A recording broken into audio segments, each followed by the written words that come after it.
The bell rang, and a little later, sighing in surprise, Dan, straightening her hair, opened her eyes wider in amazement and asked, "What does all this mean?"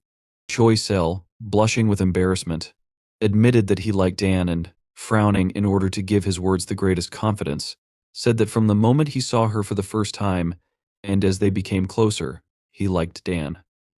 Dan thought for a moment, not knowing what to say, and placed her palm on her chin, lowering her head and looking to the side. Sawa was silent, waiting for an answer. Then, after apologizing to Dan, he lowered his head, suggesting that it was very awkward when the person Dan didn't like said that. Dan was brought out of her thoughts when she heard these words and exclaimed that this was not true, asking what Sawa meant when he said that she didn't like him. She exclaimed that there was nothing like that, and, having calmed down a little, said that Sawa was kind. He clenched his hands into fists and frowned, preparing to listen further, and Dan added that he was also cheerful and funny. That's why she didn't understand why she didn't like Sawa. However, something still got in the way. Very soon, Yashin, who was standing on the street, noticed the man he was waiting for. Looking at him, he asked, "How did it all go?" However, seeing Sawa's sad state, he realized that it was better not to ask. Placing a comforting hand on Sawa's shoulder, who was struggling to hold back tears, he asked, "Is it true that Sawa was preparing for such an outcome?" Sawa, with an offended frown, said that Dan told him that she wanted to focus on her studies. Yashin, looking a little to the side in irritation, sighed because he realized that Dan could have come up with something better, especially since everyone knows that she is not an excellent student. Sawa suddenly asked, "Why are you like this?" But before he could finish the question, the ball that the other school children were playing with suddenly flew towards him. However, the blow did not happen since Sawa, without looking in the direction of the ball, simply extended his hand to the side, blocking its path. The school children, who noticed that the ball flew towards Sawa, ran closer, asking for forgiveness and asking whether Sawa was okay. Sawa, ignoring this question, continued to hold the ball in his outstretched hand and asked, "Why does it look like that?" Yashin admitted that this is a big mystery even for him, since Sawa goes in for sports and does it very well, and also counts the calories he consumes. He imagined Sawa playing basketball, as well as the minimum amount of food on his plate, and noted that if everyone on a diet tried at least half as much as Sawa, there would be no obese people in the world. Among other things, Yashin listed that Sawa also did jump rope and ran, and realizing that all this was to no avail, Yashin asked if Sawa went to the hospital. Sawa admitted that he did this many times. Yashin asked what the doctors said, and Sawa, sighing, bowed his head in a doomed manner and replied, "They say that if, despite all my efforts, my weight remains the same, then with a 99% probability it's all down to genetics." Returning home, Sawa closed the door behind him, thought about genetics, and looked at the photographs on the table. He thought it would be great if it were true, because then, even though it would be unfair, he could just accept the state of things. Taking in his hands one of the photographs in which Sawa's parents were, he thought that in his youth, as now, his mother was used to compliments. Touching his father's image with his fingers, Sawa remembered that he had never seen him in person, but had heard a lot about him. Sawa's father was a very successful Siam fighter, and although his career was short, his records and strength are still known today. Sawa thought about his father, who won and received an award, and suddenly thought that being overweight was no big deal, since his mother told him that he had this type of body and should increase his thoughts just by breathing. Walking a little further into the apartment, Sawa noticed a salad on a plate and a note asking him to stay strong, as diet is good but Sawa is most beautiful when he is healthy.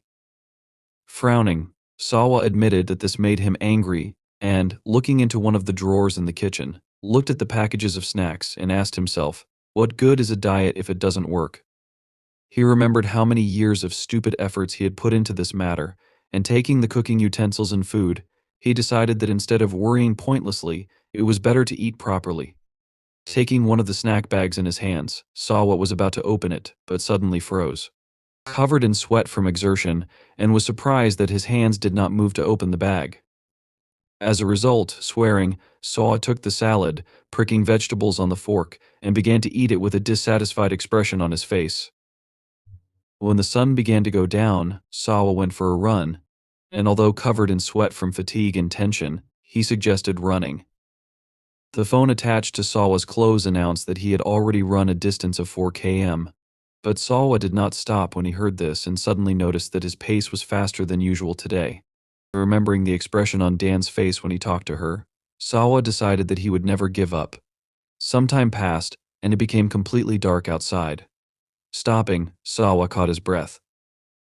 Breathing heavily, thinking that he had covered a distance of 15.5 kilometers, he had broken his personal best. Now, with difficulty straightening his back, he realized that he had run too much. However, suddenly looking around, Sawa asked if this place had always been here. It was the first time he saw it, and as he was about to grab his phone, he decided he needed to look it up on the map. Suddenly, someone announced that Sawa was very nimble, noting that he moved like 10,000 pigs. Sawa froze in shock when he heard someone else's voice. Looking in the direction from which the sound came, he noticed a dark silhouette on the bridge. He assumed that there was no way to hide, and jumping high into the air, he landed next to Sawa. Sawa moved back a little, afraid of what was happening, and thought that the distance was about 6 meters. He asked if Bab was okay. Bab asked Sawa not to be afraid, explaining that he was not hunting him. He gave his name, announcing that he was serving as a judge. When Bab said this, his eyes shone, and streams of magical energy appeared around him. He added that he was responsible for monitoring the monsters on this peninsula. Sawa did not understand what this meant, and Bab, seeing his amazement, assumed that Sawa knew nothing at all. In this case, he decided that it was good and suggested not to speak for long. He asked Sawa to follow him and took out a piece of cloth, which he threw towards Sawa. Sawa covered his face with his hands, screaming in amazement, and the next moment, the piece of cloth that Bab threw enveloped him like a cocoon. Sawa clenched his jaw, unable to get out of it. He didn't understand what was happening and asked himself about it. Sometime later, the cocoon suddenly opened, and Sawa fell to the ground. Bab, catching the cloth, folded it. Sawa, rising to his knees, grabbed his head with his hand and asked, "What kind of nonsense is this?" He suddenly opened his eyes wider and began to look around, noticing that the situation around him had changed greatly. Bab welcomed him to the world of monsters, and Sawa froze in shock, raising his palm and frowning. Bab, looking at him seriously, advised him to look around, noting that in this case, Sawa himself would understand everything. He asked if Sawa saw this. Looking around, Sawa noticed terrible monsters, and Bab announced that everyone who had gathered here were the inhabitants of this world, that is, monsters. Sawa was scared when he saw all this, and Bab said that once, people were afraid of monsters and worshipped them as gods. But now, these creatures are spoken of only as superstitions and ghosts. Once every 666 years, a festival was held to determine the king of the monsters, and among all the members of the monster families around the world, including the Korean peninsula, the youngest, most talented monsters were chosen and presented as candidates. Sawa rose to his feet and listened carefully to everything Bab said. Bab, meanwhile, said that 666 years ago, one monster ascended as a king, defeated the rest of the monsters, and by now, 666 years have passed. Sawa asked him to wait, and stretching his palms forward, said that he understood everything but asked why he was here. Bab asked if he hadn't already told Sawa that each monster tribe nominates one candidate. Since Sawa was the only one who inherited goblin blood in both the monster world and the human world, he should be here.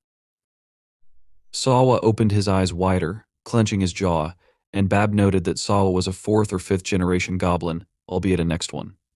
Sawa asked for forgiveness, drawing attention to himself, and admitted that he thought Bab had made a mistake.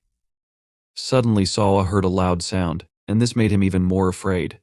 Someone jumped high into the air, and Sawa, noticing this, trembled, unable to control his emotions. The next moment, the monster landed right in front of him, throwing up shards of stone and dust into the air from how hard the landing was. Sawa covered his face with his hand to protect it from the shrapnel, and Bab announced that they should at least give Sawa a test to see how useful he was. Opening his eyes slightly, Sawa noticed a huge monster landing next to him. The monster, turning to Bab, assumed that everything was fine with Sawa and asked if this was so. Without answering this question, Bab seriously announced that if the monster wins, he can eat Sawa. The big mouth goblin agreed to these terms, as he was sure that the chance to eat a person for the first time in 666 years should not be lost. These words horrified Sawa, and he jumped aside, startled. The goblin swung his leg to hit Sawa. Very soon it did hit Sawa, and because of how strong the blow was, Sawa flew far to the side and then fell to the ground with such force that it cracked. Bab warned that even if Sawa inherited the blood of goblins, the right to participate in the festival should not be given to an ordinary person. From the blow, blood became visible on Sawa's clothes, but ignoring the pain, he trembled and tried to get up. Bab, meanwhile, ordered him to prove his worth and frowned seriously, adding that Sawa must do this if he wants to live. Blood ran down Sawa's face, and he frowned before clenching his jaw, trying to stand up. However, he did not have time to do this, as the goblin, having lifted him, threw Sawa to the ground with force, causing even more pain. Cracks began to appear. Sawa spat out blood from his mouth, and the goblin asked if Sawa was really stronger than he seemed. Aito thoughtfully put his hand under his chin, admitting that he thought Sawa was just a tasty piece of meat, but in the end, decided there was nothing to lose. He raised his hand up to deliver the decisive blow and suggested that Sawa would be made into a chop since it's fun too. The next moment, the goblin lowered his hand, but it did not touch the ground. Suddenly a bright flash of light appeared, and Babai closed his eyes, listening to the loud sounds around him. The goblin didn't quite understand what was happening but continued to press on, while Sawa, suddenly changing, stood up, holding the goblin's hand. Since ancient times, goblins had limitless capabilities, and now even Babai was surprised to see that Sawa stopped the blow. As a result, the main strength and weapon of the goblins became something special. Thinking about this, Babai looked at Sawa, who, clenching his jaw with effort, held the goblin's hand above him. Babai noted that this feature was the sense of play. Because if someone is a goblin, the talent is already in his body. It was an instinct that no one had learned. Now, under the influence of this instinct, Sawa bent down a little, and after that, he used the mountain throw. Lifting the goblin into the air, he threw him to the ground with force. Huge stone slabs rose from the ground, and when the dust that flew into the air due to the impact cleared, everyone saw a goblin lying on the ground and Sawa standing next to him. Sawa suddenly changed. Instead of a man, he became a half-goblin. Squinting his eyes, he tried to catch his breath, looking straight ahead, ignoring the blood running down his face. The awakening was finally complete. Sometime later, in the store, someone asked his interlocutor what happened. Then, Sawa singingly announced that it was all over. His interlocutor, remembering what Sawa had said about his changed body in the fight with the goblin, asked what kind of crazy dream that was. Yashin guessed that Sawa was having a lot of fun there, judging by his face, but Sawa frowned, declaring that there was nothing fun about it since he was getting hit all the time, and all he could do was one throw. According to Yashin, it was strange that in Sawa's dream he was beaten, since usually people in dreams are doing something familiar. He suddenly remembered that Sawa had said he never learned to fight, as he usually took up boxing to lose weight. Sawa agreed that this was very strange, as the dream was indeed very vivid. He recalled the moment he started to throw and noted that he felt like he knew what he needed to do from the very beginning. Sawa suggested that he could do it even now if he wanted to repeat it. Seeing the concentrated expression on Sawa's face, Yashin smiled and asked if Sawa was getting too caught up in this. Sawa, frowning irritably, noted that he was talking about this, and then, sighing, decided that, be that as it may, all this was most likely due to stress. He clutched the empty juice box in his hands and, looking at his palms, asked if he was really that obsessed with losing weight. Even if it was a dream, he still didn't understand why his body would suddenly become like this. Suddenly, everything changed again, and Sawa looked at his changed body in shock. He was amazed that this happened and suddenly heard someone ask if he had really woken up.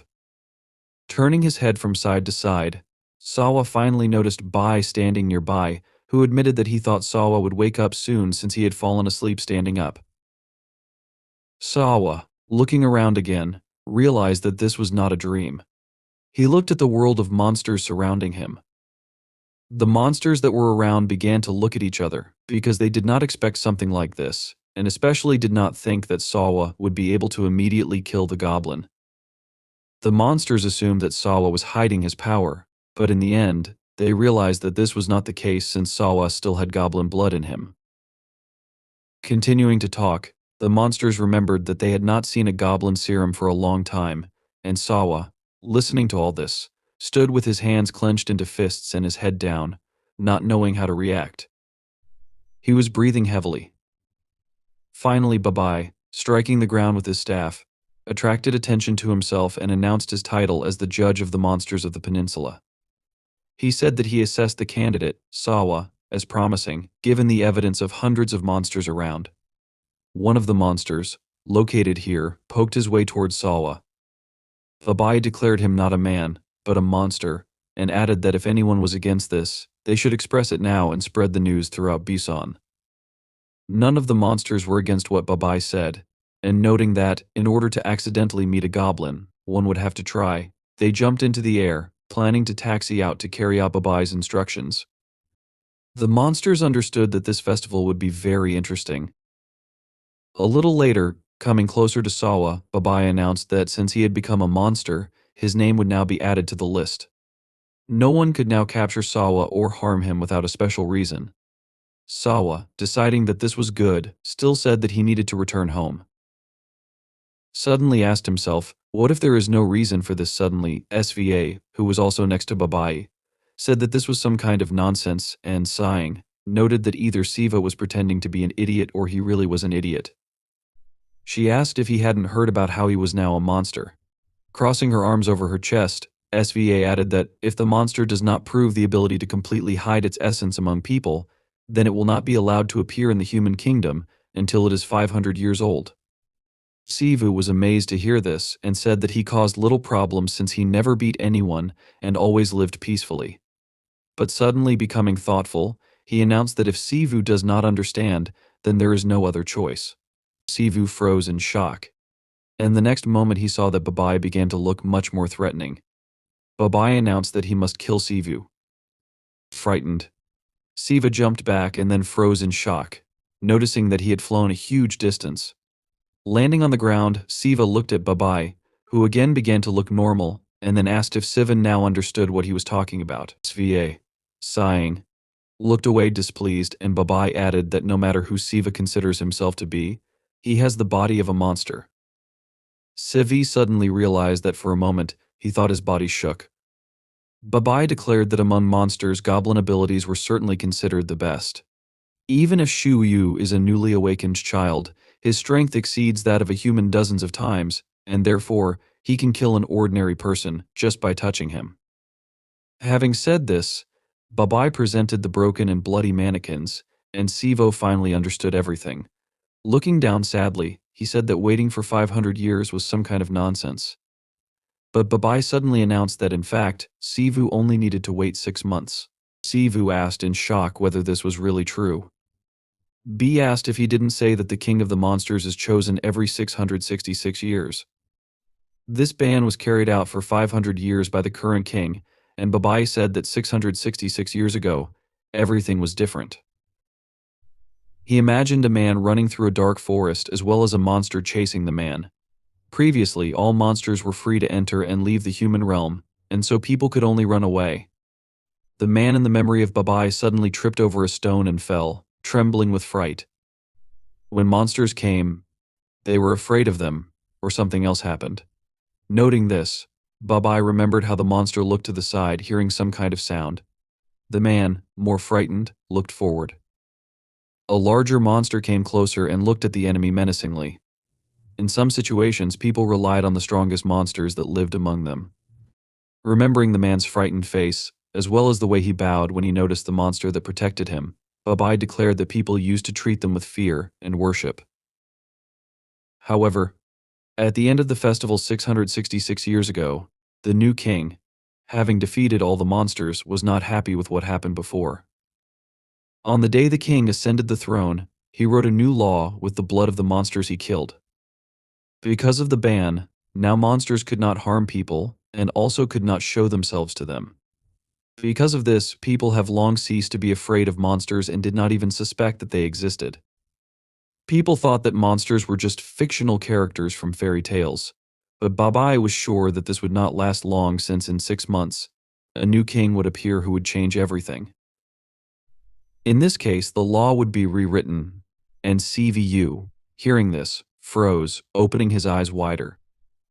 Babai added that on that day, the sun would set in the kingdom of people, and the moment would come that all the monsters had been waiting for 666 years.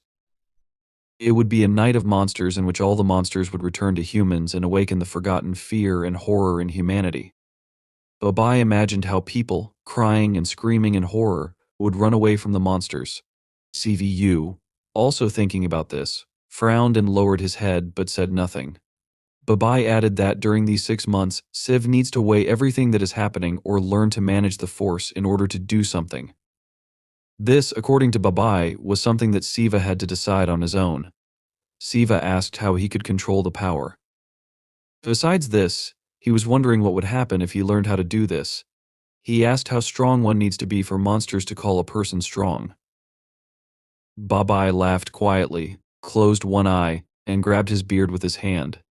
Then he noted that for a second, it seemed to him that CVU made a confident expression on his face.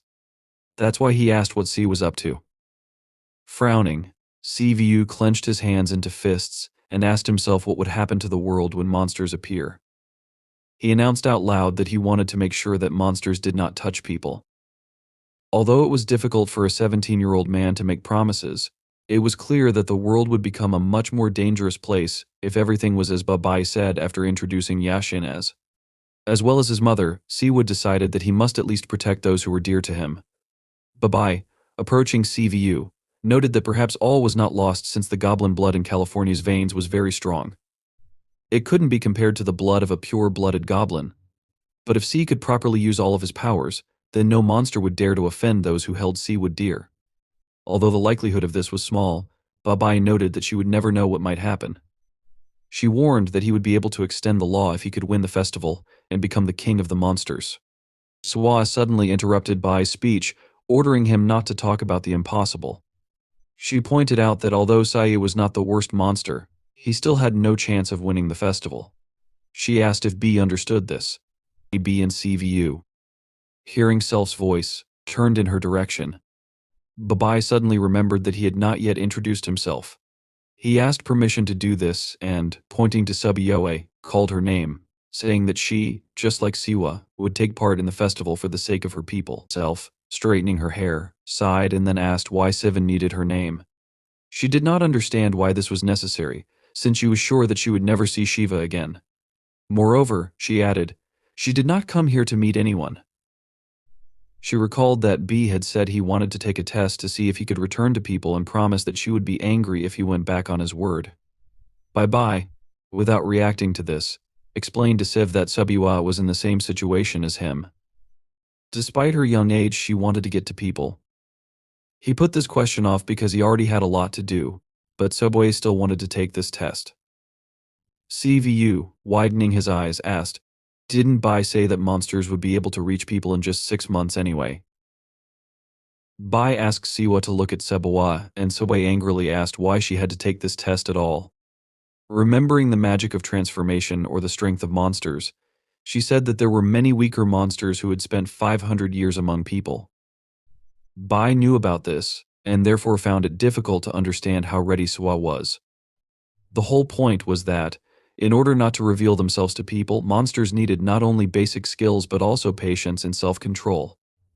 Subway understood what Bai was saying but expressed hope that this was not just a reason not to deal with her. Bai said that her assumption was nonsense because, if that were the case, he would not have even called her here. He explained that the festival was coming soon and the old law was about to expire. He asked why he should listen to Soe's whims when he was already busy. However, according to Bai, Selo was lucky since there would not be a better opportunity to see how she got along with people. This was Subway's chance, and Bai noted that, as far as she could understand, Siwa was human, so there was no better judge than him. Siu froze in shock, and even Subway was surprised when she assumed what Bai wanted from her.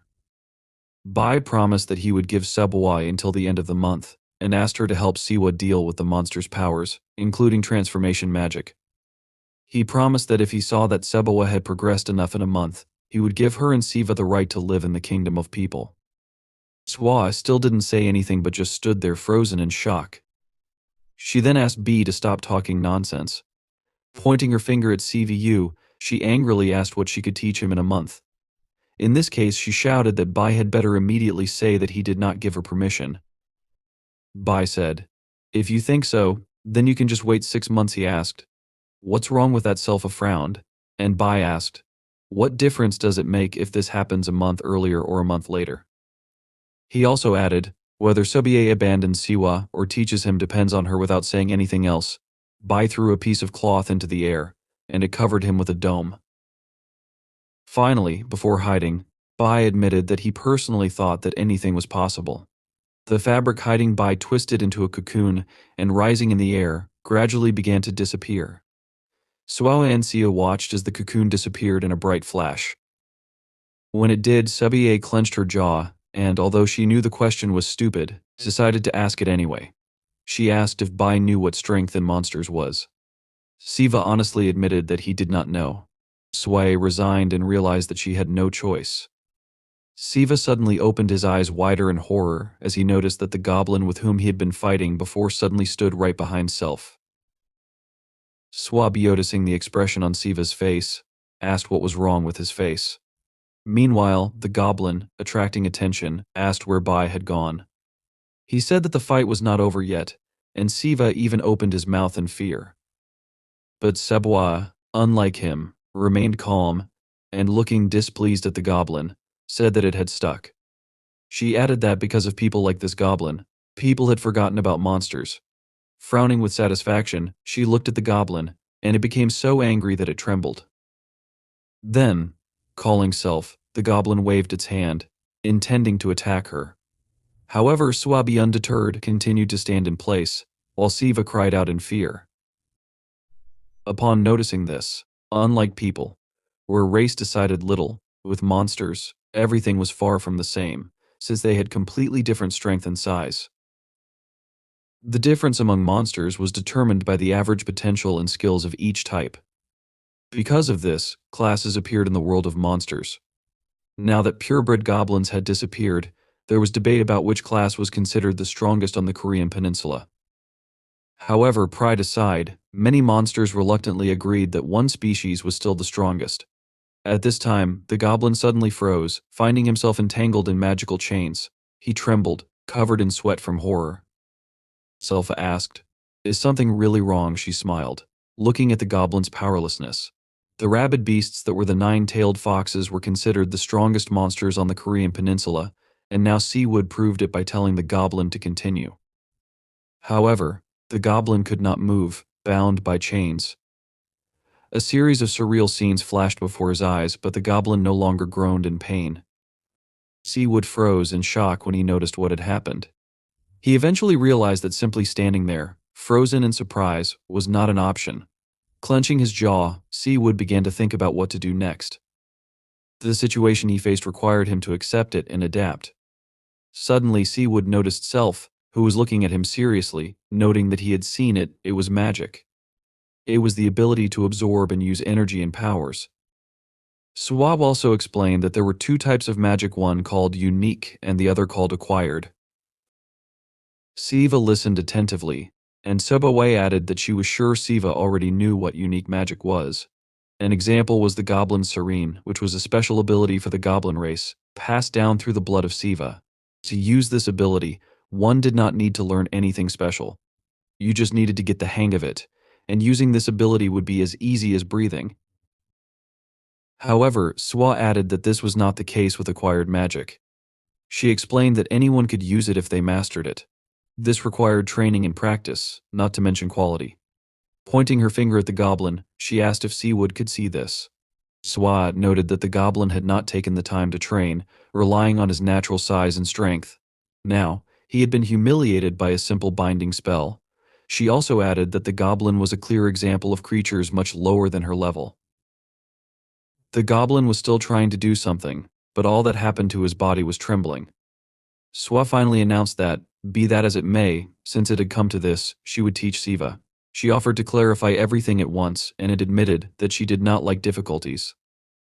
So, if the result was unsatisfactory, she would not control her anger.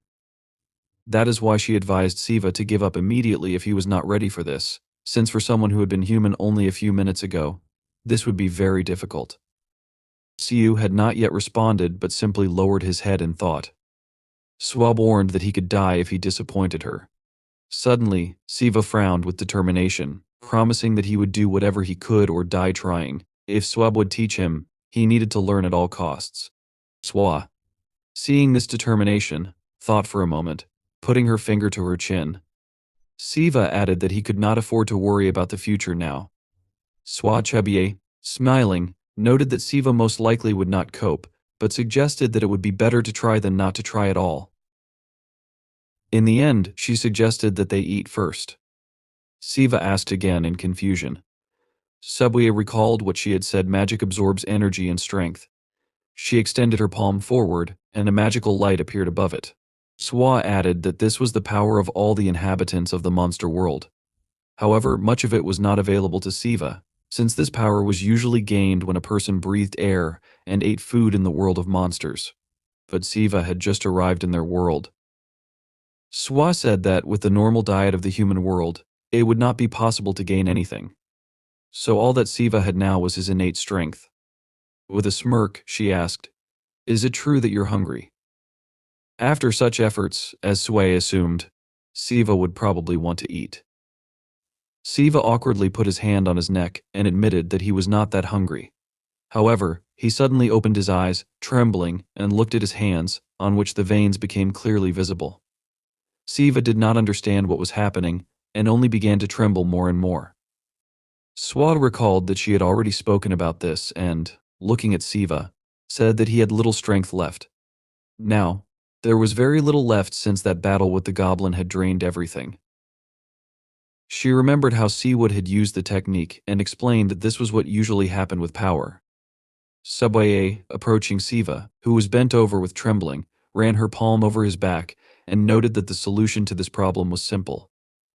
Walking closer to Siva, she pressed herself against his back and, leaning toward his ear, asked if he could see the goblin. Siva did not answer, and Suah said that among monsters there is a rule: if the judge declares the winner of the duel, then the death and life of the loser are in the hands of the winner. Suah, also looking at the goblin, ordered Siva to eat the loser. In order to take over the power, Suah explained that this was the most effective and simple way. Looking at the goblin, who was trembling more, Suah said that at such a size, Siva would quickly get full and warned that hunger would immediately die. Siu walked forward with a serious frown, acting on instinct. For the first time in his life he felt demonic hunger, and it was inexorably pulling him toward the goblin. This hunger only fueled the whispers in his mind, and all that was in Siva's head was the power of the predator over the preda. However, there was something Suah had not thought about, and because of this, Siu suddenly froze and looked back at Suah. What Suah had not taken into account was the fact that the greedy goblin nature always aims to catch bigger and tastier prey. Noticing that Siva was looking at her, Suah froze in shock, her eyes widening. The next moment, Siva ran forward, aiming at her. Frowning with displeasure, Suah invited herself to look at Siva and, waving her hand, used the chain. A powerful stream of magical energy headed toward Siva. Suah replied that no matter how strong Siva was, there was no need to be so impudent. Siva's body was bound in chains, and Suah wearily added that an unfinished monster like Siva could not eat her. She was shocked that Siva actually thought that way, and asked if he thought she was an easy target.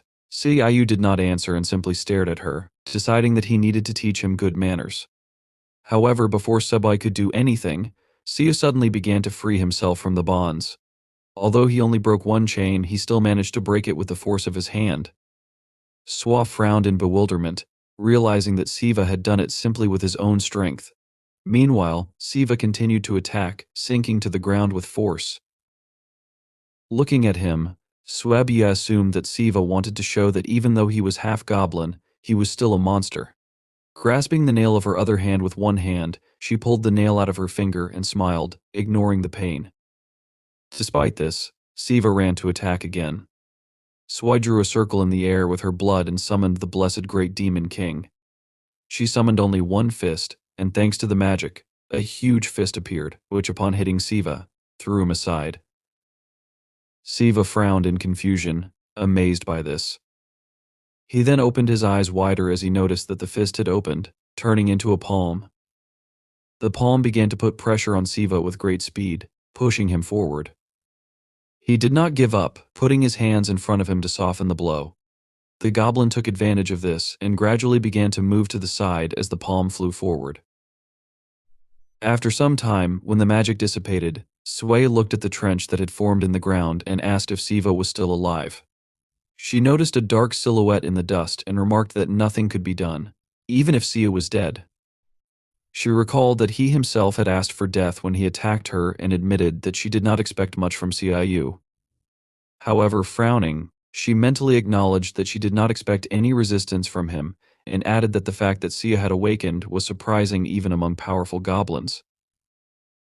She suddenly noticed that Siva's eyes were apologetic, as well as the fact that a horn had appeared on his forehead.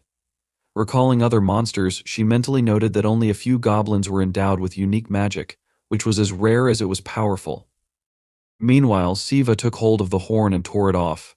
Suah realized that Siva had the makings to become a symbol of the goblin race. At that moment, Siva stretched his hand with the horn to the side, waiting for it to transform. Suah, grinning, admitted that for an unfinished goblin, Siva was quite good. She was ready to fight, and Siva used a unique magic called the Goblin Club. Siva was an outstanding monster genius who received 9 tails even before reaching the age of 100, a talent that had been passed down in the family of demonic beings on the Korean peninsula for 1,000 years. This is why she felt it so clearly. Siva stood in a fighting pose with a tense body and bent knees. He held in his outstretched hand a goblin club. A clot of magical energy collected in his hand. Sawa understood how dangerous this was, though she was seeing it for the first time. She looked at him confidently, frowning, thinking that if we talk about the amount of power monsters have, she would not lose. But she asked herself in bewilderment, what kind of pressure is this? Siva collected dark clots of magical energy in his hands, and they rushed toward him in waves. He confidently leaned on the ground with his foot. Suah looked at him intensely, her eyes wide open. Immediately after that, Siva made a sharp jerk toward her while holding the magical weapon behind his head. This technique was called the transformation of a goblin club. Suah stood opposite him, preparing to defend herself with a thunder strike spell. She put her hand in front of her, looking up tensely. A few moments later, Siva fell on her with powerful force. There was a large explosion that was both deafening and dazzling, and fragments scattered in different directions. Suah looked ahead, and after a pause, said yes then. She noticed that this was what a goblin club felt like, a huge force. A muscular arm grew out of the ground near her. Siva flew at her with burning eyes. Suah looked at him from bottom to top, gesturing with her fingers. She said, "What does this mean? Do you need to show us what you're capable of?" At that moment, a massive red hand was squeezing the magical energy that Siu possessed. The hand pulled him towards itself, yanking him out. Siva, like a toy, was thrown up with the hand, after which a huge palm clenched into a fist and hit him with great force. Suah smiled, her face filled with satisfaction, as the sound of an explosion echoed. The blow to Siu was heard with enormous power, sending him flying a long distance into the distance. Suah watched what was happening, exhaling the air from her lungs. She noticed that this was clearly not enough. Looking ahead, she thought that, based on the incredible endurance she had just seen, she would need to hit him 5 or 6 more times before he came to his senses. At this time, the giant hand next to her was tensely holding the goblin club, while someone was pulling it from the other end. Suah looked in that direction, surprised, her eyes wide open. When the dust and steam cleared, she saw that a figure was holding the goblin club. Upon closer inspection, she realized it was Siva, whose veins began to glow with a bright purple color. Suah looked at this in surprise. She couldn't believe it. She understood that he was fighting with only one hand, but she asked herself in shock, how could he fight against the Demon King? At that moment, Seo raised the goblin club above his head, glaring ahead with rage. He transformed the goblin club, making it so that the giant hand could no longer hold it. All magical energy rushed towards Siu. She watched as Siu, with glowing veins and a clenched jaw, furiously fought off a huge number of powerful blows. She thought that, even though he was a half-breed who had opened his eyes only a couple of minutes ago, he was already at this level. It seemed to her that the ratio of magic to strength didn't matter at all. However, she also thought that it seemed his magic had reached its limit. If they continued like this, he would simply tear his body apart. She closed her eyes and exhaled the air from her lungs. After a pause, she said, "What to do?" Siva, with swift movements, took the goblin club like a spear and pointed it toward the hands trying to grab it. Using various techniques, he attacked them with dark magical matter. Suah raised her index finger and bright red blood oozed from it. She said, "3 tails," but then interrupted herself, saying, "No, 5 tails." When she said this, she drew a circle with her blood over her head. At that moment, she thought to herself that she had every reason to be proud. Siva, raising a huge weapon high above his head, which was formed from thick dark matter, was about to attack. Swabie, having almost finished drawing the circle of blood, said with a calm expression on her face, "It doesn't matter that this is your first time. An enemy with such strength can be considered a worthy opponent." After she finished drawing the bloody circle above her head, a huge red man appeared next to her. He appeared due to the use of the Great Demon King's deception spell. The upper part of the Demon King held a melee weapon with a sharp blade, similar to a glaive. Siu jumped and tried to attack the emerging Demon King using his goblin club. The Demon King prepared for a counterattack. With a sharp movement of his hand, he cut the floor with his huge blade. After that, he made a strike of 6 cuts and 5 connections. This strike was the first a dazzling flash of bright light, like rays emanating from the ground, struck upward. From such a strong blow, Siva flew up many meters into the air. His face looked pale and lifeless, his veins swelling even brighter, turning a deep purple color. Swaba, with the upper part of the Demon King behind her, calmly watched what was happening. A few meters away from her, a huge territory was burned to the ground, and only the body of Siu lay there. She walked up to him and, heavily exhaling the air from her lungs, said that there was no point in this. She then asked if she was late. Siva lay there with his mouth open, moaning. Swat apologized to him, telling him that she was very sorry and that he would die soon. She began to explain to him, saying that the collapse caused by magical exhaustion had already begun. Then she added, asking if he understood that it was on his conscience. Standing in front of him, crossing her arms over her chest, she noticed that he was such a fool he didn't know his place, and couldn't stop even when his body began to fail him. Irritated, she remarked that she thought her grandfather would scold her severely. She turned away from him, but then she heard him mutter something.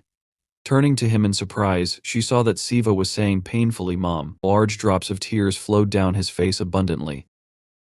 Sway looked at him with a serious expression on her face, then strained to exhale the air from her lungs. She said that this was serious. Stretching out her hand in front of her, she began to collect magical energy. Lifting him with the help of this energy, she brought him closer to herself with a gentle movement of her hand. Grabbing him by the back of his head, she pressed his face to hers. After that, she kissed him, holding his exhausted and broken body. When she pulled away from him, purple energy glowed in their mouths. She walked away from him and spat to the side. Siva fell heavily to the ground. She talked about how, from the filthiest to the magic of the fox pearl that she had recently received, she had come a long way. Seriously looking down at him and wiping her mouth with her palm, she told him that if he didn't live up to expectations, he would receive serious punishment from her. Sometime later, Siva opened his eyes. He jumped up sharply and screamed in fear. He didn't realize where he was. He was lying on a bed, several candles near him, in a clean, well-kept room. Looking around in fear, he asked, "What is this?" After that, he heard the door creak open. He sharply looked in that direction. Swai entered through the open door, holding a cup on a tray. Without looking into his eyes, she walked closer and closer to him. Siva looked up at her in surprise and fear. In the cup Suah brought him, there was a thick, dark liquid. He took a deep breath of air from his lungs and, with a frustrated expression on his face, lowered his head and said that he was very sorry. Then, he told her that he remembered everything he had done. He explained that he didn't know how it happened, but he noticed that, despite being fully aware of what had happened, he could not control his body. Sitting on his feet, leaning on his knees, he bowed to her and shouted that, no matter what, he was very sorry. He told her that she had only been trying to help him, but because of him she was in danger. Sawa sat opposite him, also putting her legs under her and crossing her arms over her chest. She carefully watched him. Then, emotionlessly, she ordered him to drink. Surprised, he raised his head to her and asked her again. She pointed her finger at the cup and ordered him to drink it before it got cold. He obeyed, calling her respectfully and thanking her for the drink. He took the cup in his hand and, looking inside, asked himself if this was some kind of traditional medicine. After that, he began to drink the liquid. His face suddenly distorted, and he grabbed his mouth to prevent himself from vomiting. His whole body began to shake. Sway threateningly told him that if he spit it out, she would kill him. Siva asked her what it was made of. Suah answered him with a question, asking, "Who knows after that?" She noticed that this information wouldn't help him finish his drink. She added that she wouldn't feel sorry for him, so she ordered him to drink and listen. While he drank, Siu's whole body trembled, and there was a grimace of disgust on his face, but he continued to drink the liquid. Sawa, with a bored expression on her face, said that, firstly, he was forgetting something important. She explained that large-mouthed goblin ran away while they were fighting. She assumed that he was still alive and probably hiding somewhere, curled up in a ball, for the next 100 years. She explained these actions of his by the fact that he knew how everything would happen if he was caught. Then she noticed that it was the perfect snack for a half-breed like him, and that it looked like he had missed a prey that was already in his mouth. Siva asked her, while swallowing the liquid, if there wasn't another way. She asked him again, smiling, another after that. She ordered him to look at her, and asked if he still considered himself in charge. He told her that he still did not realize that he would have to kill or eat monsters, and he really didn't want to eat it. However, he began to talk about the fact that, to be honest, no matter who they are, for him, they are all dangerous monsters that threaten people. Hanging his head down, he said that if he doesn't do everything right, then in a few months, the people he values will seriously suffer. If he needs to kill, then he will kill, and if he needs to eat them, then he will eat them. He looked at her confidently from under his brows and said that he had already said that he would do everything he could. He then began to confidently say that he asked if there was another way, not because he was not going to eat them. He explained that he asked just in case there were other options. Sway looked at him in surprise and was silent. After that, she noticed that, as she told him, the most effective way to increase your monster power is to eat other monsters. However, she noticed that usually this is only possible in the event of a duel, to which they both agreed. She explained to him that he is a special case.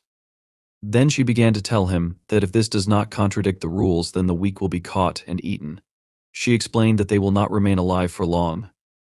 After that, she added, saying that moreover, he would no longer have easy prey.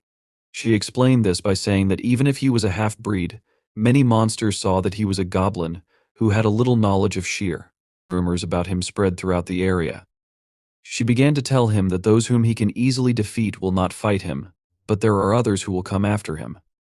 These are those whom he cannot cope with at his current level. Then, rising from the floor, she clarified, using a metaphor, that if he lost a pheasant, then she advised him to cook a chicken. That is, she recommended that he take a simpler path. After which, she asked him if this was true. Siva looked at her in surprise. After that, Sawa, with a smile on her face, pointed her finger to the side and asked him to go. She explained this by saying that she had a gift for him. After some time, they were on the street. He followed her and repeated in bewilderment. A gift in front of him stood Suah, behind whose back was a large monster bound by magical chains. This monster made loud noises and tried to bite through the magical metal with its fangs. Sva. standing with a smile on her face, asked how it was for him. Then she asked if it was good. CVU, looking ahead in fear, asked, "Is this a monster?" Sva said uncertainly that it was both. She then told him that technically it had lost its right to be called a monster. She began to explain that everyone has their own reasons, however, many of them lose their minds and completely give in to their instincts. She clarified that this was happening just like what happened to him recently. After which, she asked him if this was so.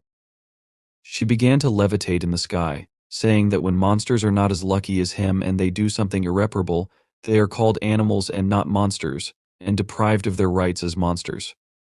She said, dry mouths, after which she clarified that that's what they call those on the Korean peninsula. Using levitation, she rose up and was already standing on the roof of the house. Suah, with a smile on her face, asked him what he was looking at like that. She then asked him if she had already told him. After that, she reminded him that this is a beast that has lost its mind. Behind Siv stood a monster with a crazy face, its eyes directed in different directions. It was no longer constrained by magical chains and was completely free. Siva looked at Sebawai in surprise, standing with his back to the monster. The monster made a sharp blow with its hand. Sparks began to fly in different directions. Siva managed to dodge this blow. After which, standing in a fighting stance, he looked piercingly at his opponent. He exhaled the air from his lungs and looked confidently at his opponent. Suah sat on the roof of the house, carefully watching the fight. She thought that at first, she assumed that he was frozen in confusion and was about to be killed. But now, she noticed that he was using his body better than she expected. She asked herself if she had underestimated him. After that, she thought that even if that was the case, he was probably just trying to delay the moment of contraction as much as possible. At that moment, the monster was approaching Sevi, who was squatting. Swai understood that his enemy came from a family of fire dogs and earned himself a good name. But because of his irrepressible pride, he wanted to represent the family at the festival. He was accused of kidnapping and eating monsters. He exceeded his limit, could not cope with the power of monsters, and went crazy. Now, the mad monster tried to pierce Cva's body with its sharp claws. Siva managed to dodge his attacks. Carefully followed the events taking place. After this, the monster tried to tear his flesh with its teeth, but CVU, with a frightened expression on his face, managed to move his body away from its teeth. The villager watching this thought about the fact that, as she had assumed, he could not consciously use a baton. After that, she finally thought about the fact that she didn't expect anything else. She doubted that Siva would win this fight. She understood that, although he was crazy against him, he was still a lot higher in strength. While she was thinking about this, the monster made another blow with a loud scream. Sva understood that. Moreover, that part of the Siam that emphasizes throws and wrestling would not work against him. She understood that this was a cruel but effective method to awaken his instinct, which awakens only when he is on the verge of death. However, she saw Shiva with a concentrated expression on his face in a fighting stance, raising his fists to his jaw, looking in front of him with his knees bent. He was in a fighting boxing stance, looking confidently in front of him. Selfa looked at him in surprise, opening her eyes wide. The knuckles of Siva's fists began to turn white from the effort with which he clenched his fist, after which he delivered a side blow with his right hand to the monster. The monster staggered from the unexpected resistance that was shown to him. Siavi remembered how, in the martial arts section, the coach told him with surprise that he was much stronger than he thought. After which, the coach apologized to him, saying that because he said his goal was to lose weight, he did not expect that he would be so good. After that, he asked him if he ever wanted to take up boxing seriously. CVU, with a tired expression on his face, regaining his breath, was silent in response, drops of sweat flowing profusely down his face. He then replied that when he loses weight, he will think about it. The coach, with a smile on his face, asked him to wait. Then he noticed that he would lose it on his own if he constantly exercised. The trainer, with specialized pads on his palms that are designed for sharpening strikes, suggested that Sev train for 6 months. After which, he noted that if he wanted, he could help him with diet and exercise. Then the coach said that with such a skill, he would reach the competition. The coach put his hand on his shoulder and encouraged him that the excess weight would certainly fly off his body on its own. Siva smiled, looking at the floor, and thought that it would be nice if boxing had an effect. Unlike other martial arts trainees, his goal was not physical strength or fighting ability, he wanted to lose weight. When he thought about this, he dealt many sharp blows to the monster's entire body. He wanted to lose his weight in his usual and simple desire. However, despite all these desperate desires and despite his constant efforts, they did not come true. However, he did not give up, and since primary school, he has been involved in 16 sports. At this moment, Siu struck the monster with crushing blows with his legs, causing the monster's bones to begin to crunch. Of the 16 sports that he practiced, 7 were combat sports. Although he did not train for long and his weight did not go away, his efforts and natural talent as a goblin made him perfectly absorb all the skills from those 7 sports. Siva furiously struck many blows at the frightened face of the monster. While jumping with his legs, he crushed its jaw, and fragments of fangs flew out of its mouth. Selfa looked at this in incredible surprise, with her mouth wide open, and asked how to explain this. The defeated monster lay unconscious at Sivik's feet. CVU, looking at this and regaining his breath, asked, "How can he eat it now?" While the monster was lying on the ground with smoking fur in the place where Sivo was struck, and with fragments of teeth near its mouth, Sivo examined his body in surprise. Svea watched this while sitting on the roof of the house and asked herself, "Is this martial arts?" After that, she mentally hoped that this was not innate strength. She thought that this power was invented by people, and it would not be useful against the bodies and strength of monsters. She understood that he received the body of a monster quite recently. However, in a real battle, he was able to quickly figure it out and apply his skills. She thoughtfully put her hand to her chin and looked at him, realizing that his potential was much greater than she thought. Siva turned to her and asked what to do now. Looking at her, he said that it seemed to him that he had won. After which, he hesitantly said that he didn't need to eat it completely to prove it. He didn't have time to finish because Seboi interrupted him with a smile on her face and said, "Of course not after that." She invited him to talk about it when he finally defeats the monster. Then she asked him, "Right?" Siva looked at her questioningly. A moment later, a monster pierced his shoulder with its long, sharp fangs. He grabbed him with his sharp claws and, digging into his shoulder, began to tear his flesh. Splashes of blood began to spread throughout the space surrounding them. Siva looked at him in shock. He screamed loudly as the monster threw him up, stretching his skin and crushing his bones. Blood flowed abundantly from his body. He trembled with fear and pain. A monster with a bloody muzzle was approaching him. When he looked at the place where he was bitten, he saw that his shoulder was missing, replaced by a bloody mess of a dark color. He stared at it in horror, shaking with fear from the terror that gripped him. He could not move, and because of this, the monster struck him on the head. Blood began to flow from his mouth. Sela hugged her legs with a bored look and asked, "How is this possible after that?" She said sadly that she was sure they would have more than enough time. He replied, explaining that the main reason people fear injury is not the pain, but the fear that a part of the body will be either deformed or completely lost. This is one of the innate fears inherent in living beings called humans.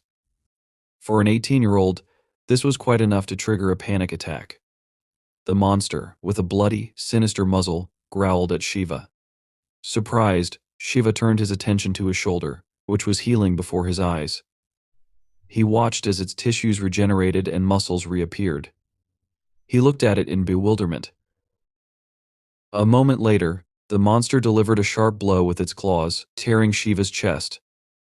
He looked at the wound in fear, but after a few seconds, he noticed that his wounds began to close, and the cuts disappeared. Monsters and humans have so many differences that it's useless to count them. But if you were to point out the main ones, they would be endurance, body recovery, and the difference in thinking that stems from these traits. Shiva, after realizing his invulnerability, dodged the monster's next attack. With a confident expression on his face, he stood in a boxing stance, preparing his fist to strike. If he wasn't dead or mortally wounded, then injuries meant nothing. Once he understood this, the subconscious restriction aimed at protecting his body disappeared, and the limits of his physical abilities increased. Shiva struck the monster with a powerful punch. The force of the blow sent the monster flying a huge distance, creating a blazing path in its wake. Shiva looked intensely at his fist, thinking it hurt as if it would break at any moment. Yet, he understood this wasn't happening. He realized his punches had become much stronger compared to before. The monster lay unconscious among a pile of debris and destroyed objects. Shiva thought the impact of his simple punch could be compared to a car crashing into someone at full speed. However, he also realized that he was the only one here capable of recovering. If he reflected on what had just happened, it would no longer surprise him. Sela turned to him from behind and said, "Enough is enough." She walked up to him, placed her hands on her hips, and remarked that his punches landed well. Then she added that while the monster wouldn't die, it wouldn't be able to get up quickly and recover. She shifted her gaze to Shiva and asked him what he thought. Clarifying her question, she inquired about how it felt to not lose his mind and consciously use magic for the first time in his life. Shiva, pointing at himself in surprise, asked with his mouth wide open, "Did I use magic?" Then he said he really hadn't done anything special.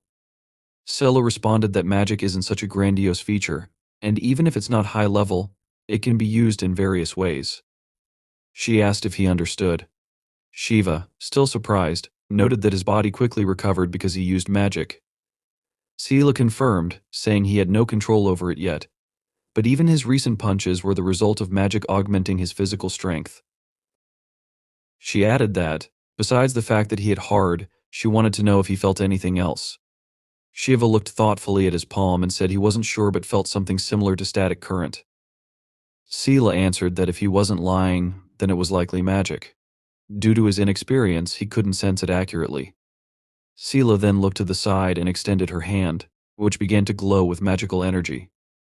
She moved her index finger and explained that she had forced him to fight to gain experience. Because the fight was bloody and he tried to win, he subconsciously used magic. With a gesture of her finger, she began raising the defeated monster. As she did this, she mentioned being a little surprised, noting that she thought it would take him 10 days to figure things out. She then complimented him, saying he was more talented than she had initially thought. Shiva, with a shy expression, lowered his eyes to the floor and began scratching his head awkwardly. Using her magical power, Sela brought the monster's body closer to them.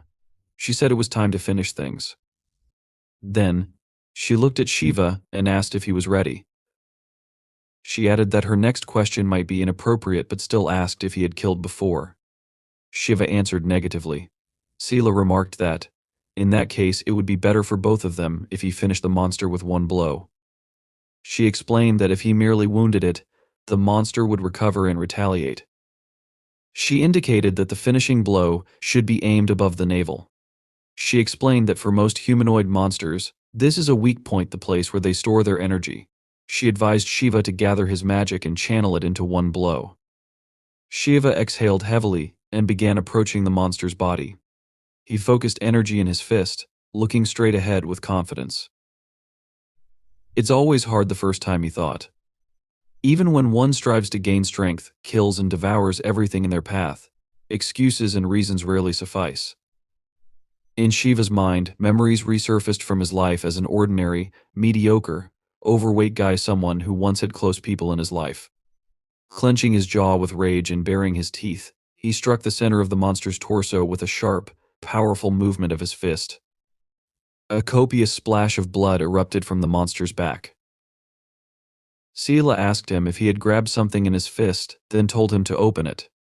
Shiva opened his palm and saw a glowing purple ball. Sela explained that it was the monster's internal core, known as a magic pearl, which stores magical energy. She told him that if he swallowed it, the monster's magic would become his own. Without hesitation, Shiva swallowed the pearl.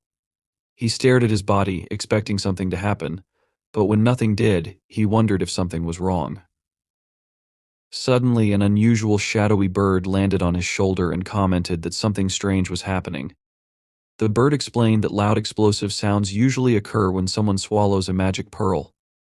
Shiva, startled, looked at the bird in fear and screamed in confusion, asking, "What is this?" The bird flapped its wings and transformed into a girl named Solai. Shiva stared at her in surprise. Sela, irritated, asked Soli what she was doing there, adding that she was certain Soli had no connection to her soul. Soli apologized and said, "Do friends need a reason to meet?" She admitted Sela was right, but explained that she had come because she had business. Looking ahead with a smile, Soli asked, "Is this the half-goblin everyone is talking about?" She spread her wings and said, "Pleased to meet you," before introducing herself as Sela's childhood friend.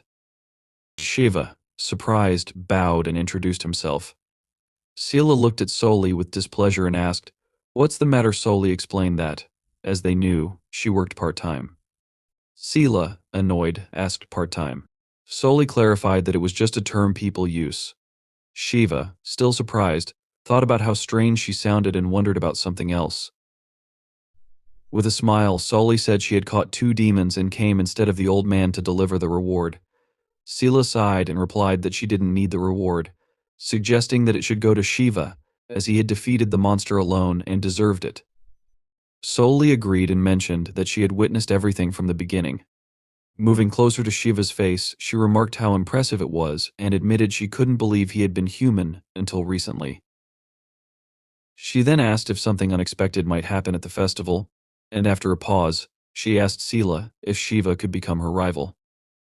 Sela, smiling, replied that she hadn't thought about it. Then she asked Soli what festival she was referring to and commented that Shiva might not last long there.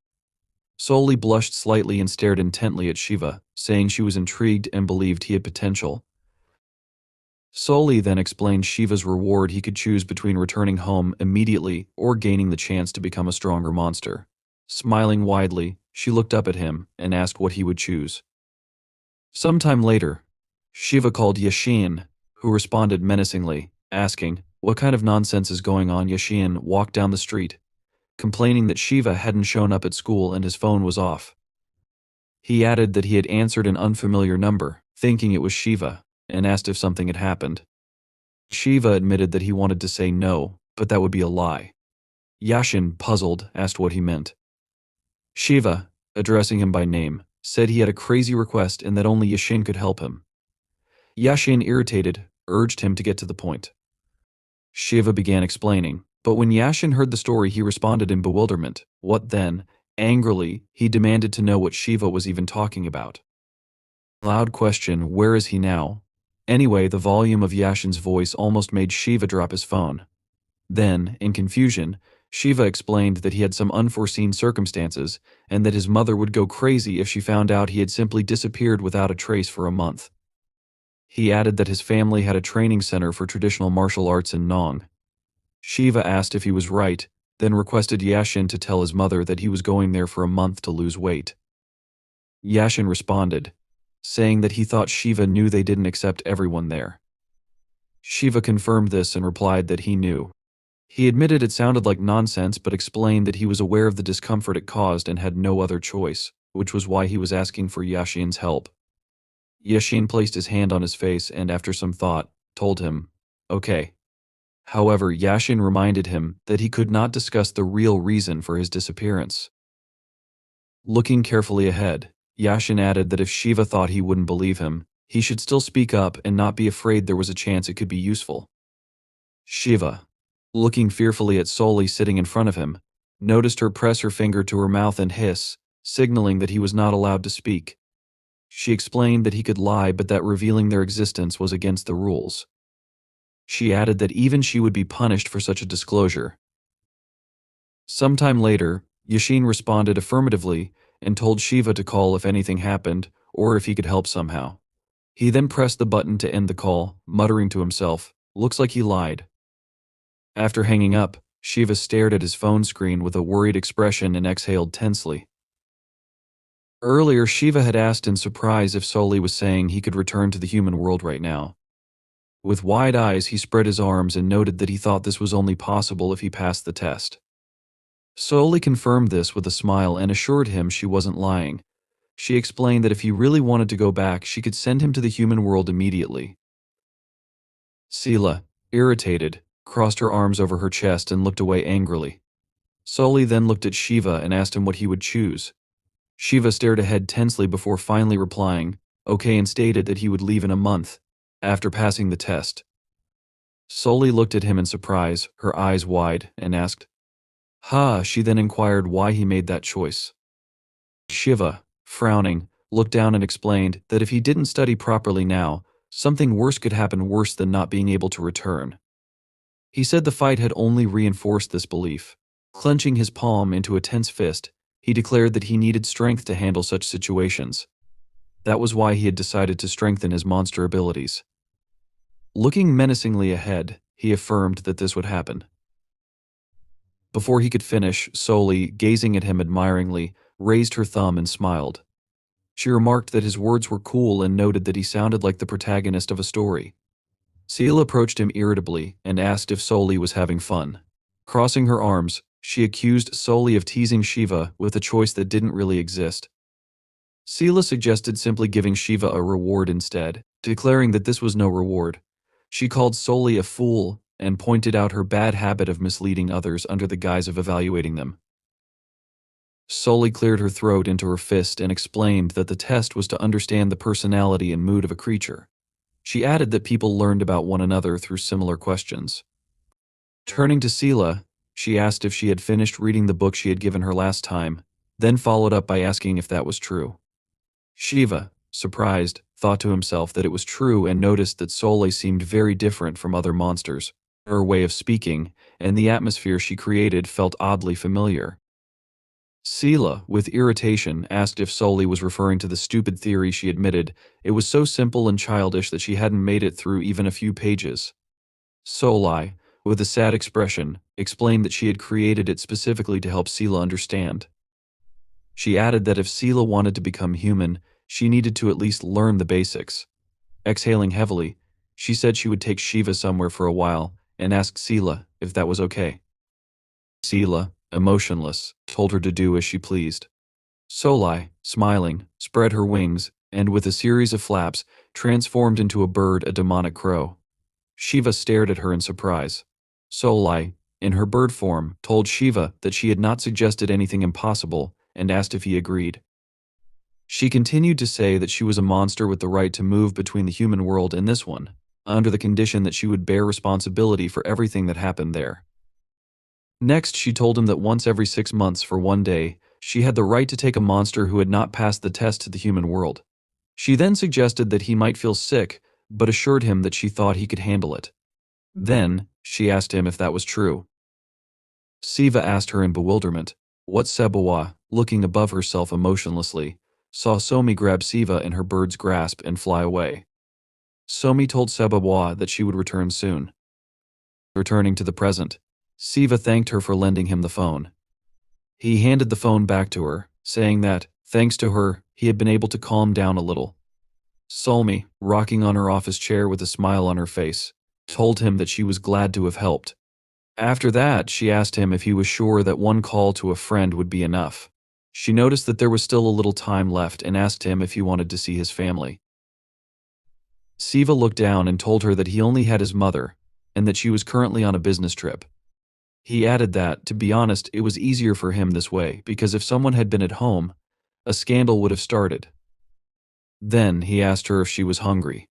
He explained that it couldn't be called payback, but he would buy dinner as well. Suah, putting the phone screen to her chin, looked at him thoughtfully and asked, "Is it true?" Then she abruptly rose from her chair and loudly shouted that it was. Super. She said that she had long wanted to try something since her first visit to the human world, but it was difficult for her to get it, so she had not had the opportunity until that day. Siva looked up at her in surprise and asked her what it was. After that, she began to tell him an extensive list.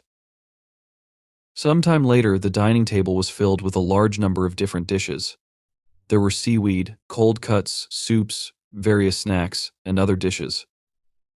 Su, holding a bowl of rice in his hands and looking in front of him, said that he had set the table with everything he had at home. Then he asked her in confusion if she would really like this. Solmi, appetizingly devouring the dishes, zealously confirmed this by shouting that she was very pleased. She explained that she had long wanted homemade food, but all the human food she had tried before had to be bought herself or eaten at school. Siva looked at her in surprise again and asked, "At school?" Solmain licked the spoon and said that she goes to school. Then, she asked him if he knew Hojin School. Su asked her loudly if it was true, and she told him it was next to his school. Claudia explained that she had been going there since the beginning of this year, but she did not have close friends who could treat her at home. She assumed that he was the first one she had visited. Sue, while eating food with wooden chopsticks, thought about how someone like her should have many friends. Sometime later, Soul Mane thanked him for the food. There were many empty plates on the table that had recently been filled with various dishes. She told him that it was very tasty and not at all like food from a restaurant. After that, with a smile on her face, she held a cup in one hand, clicked her fingers with the other, and a certain object appeared from a steam cloud near her face. She told him that she needed to give him the reward she had mentioned earlier. Then, looking at an emerald-colored scroll, she said that it was called the Monster's Inventory. She explained that the name was a little misleading, but it was something like a bag or a phone for monsters. After that, she unfolded the scroll with a gesture of her hand, saying that just like she had just done, he could freely summon it. She added that he could also show what he wanted, because all he needed to do was swipe his finger, like on a phone. Then she lowered her hand inside the scroll, saying, "This is what's inside." She took out a box from the scroll, explaining that he could store things in it and retrieve them whenever he wanted. She also explained that he could carry everything with him without worrying about sizes. She handed the box to the surprised Siva, saying that there would be other uses for it, and as soon as he started using it, he would quickly figure it out. When the box opened, inside were several dozen coins, a scroll, and a leather object that looked like a piece of clothing. With a smile on her face, Soul Mane pointed her finger at the items and said that in the middle was the inventory he would use, along with a small pile of coins. She explained that the coins on the left, marked with a goblin face, were highly valued in the monster world. The 40 coins he earned were a significant amount, and she advised him to use them wisely. When Siva took one of the large gold coins in his hand, he noticed the image of a monster baring its teeth on it. Soul Mane continued, explaining that the object on the right was a goblin treasure passed down from hand to hand. She clarified that treasures acquire different abilities if the power of monsters is poured into them. With fascination, she looked up, rested her cheek on her hand, and imagined various artifacts. She asked if he knew how in old fairy tales there were magical objects that appeared out of nowhere. She recalled how an old man gave her the box, mentioning that for defeating the Shutterwalk, only coins are usually awarded. However, the old man had packed all this for him personally, hinting that he had big plans for Siva. Siva thoughtfully repeated the phrase "big plans" and asked if it concerned the award for the festival. He clarified that he was referring to the event where the King of Monsters is chosen. Soul Mane confirmed this, adding that, although it wasn't as developed as human traditions, monsters also had a concept of a homeland. Resting her head on her hand, she talked about how, if a monster from the Korean peninsula became king, they could brag about it. Moreover, she mentioned that this was a sore point from the last festival. Sue asked if a monster from the Korean peninsula had almost become king. Soul Mane confirmed this, explaining that from what she had heard, the monster held out until the very end, and the fight with the King of Monsters had been evenly matched. Siva, with a sad expression, said he was very sorry that it didn't work out. Soul Mane agreed and added that the most interesting part was that the monster in question was also a goblin, just like him. Saying this, she pointed her index finger at Siva, who looked at her in confusion. Soul Mane reported that the goblin had been so strong that none of the Korean monsters could compare with him. Siva, looking at the treasure in his hands, said that even so, he had not suspected he was a monster until yesterday. He admitted that, to be honest, some part of him still didn't believe what was happening. Siva looked closely at the treasure and admitted that every minute he felt ready to wake up from all this as if from a bad dream. Soul Mane asked him if it was true. She added that she couldn't believe it because he had adapted so quickly and seemed to have gotten used to what was happening. She told him that when she saw him for the first time and heard the confidence in his words, he had made an impression on her. Then she asked him if he knew this. She went on to say that, although he had already made up his mind, it might be a good idea to aim higher. Siva, looking at her seriously with furrowed brows, asked what she meant. With a smile, looking at him from under her brows and holding a glass in her hands, she explained that people and a threat from the new king concerned him. She said he was afraid of this, and if so, why didn't he become king and extend the law further for another 600 years? Siva looked at her in shock. He then asked if he could ask her a question. Soul Mane confirmed with a wide smile on her face and said that he could ask her anything he wanted because he was her first human friend. She said that if he was interested in something, she would try to answer. Siva pointed his finger to the side and said it wasn't serious but just quackery. He clarified, referring to the inventory of monsters next to her, saying that it had started flashing. Soul Me, surprised, turned to the side and saw a large inscription on the inventory urgent. She asked lightly, "Is this?" Then she explained that it was an urgent call transmitted to all the monsters in the area when something important happened. Taking a cup of tea in her hand again, she told him that if the call was transmitted to the human world, it meant a monster had broken the rules and injured a person. She asked him if he understood this, then noted with a smile that it hadn't happened for several decades, so it couldn't be an urgent call. Then, with wide eyes and in great surprise, she realized what was happening and screamed in horror, clutching her hair with her hands. Siva looked on in incredible confusion, unable to move. After that, Soul Mane asked with a loud scream if this was serious. Some time passed, and it was already dark outside.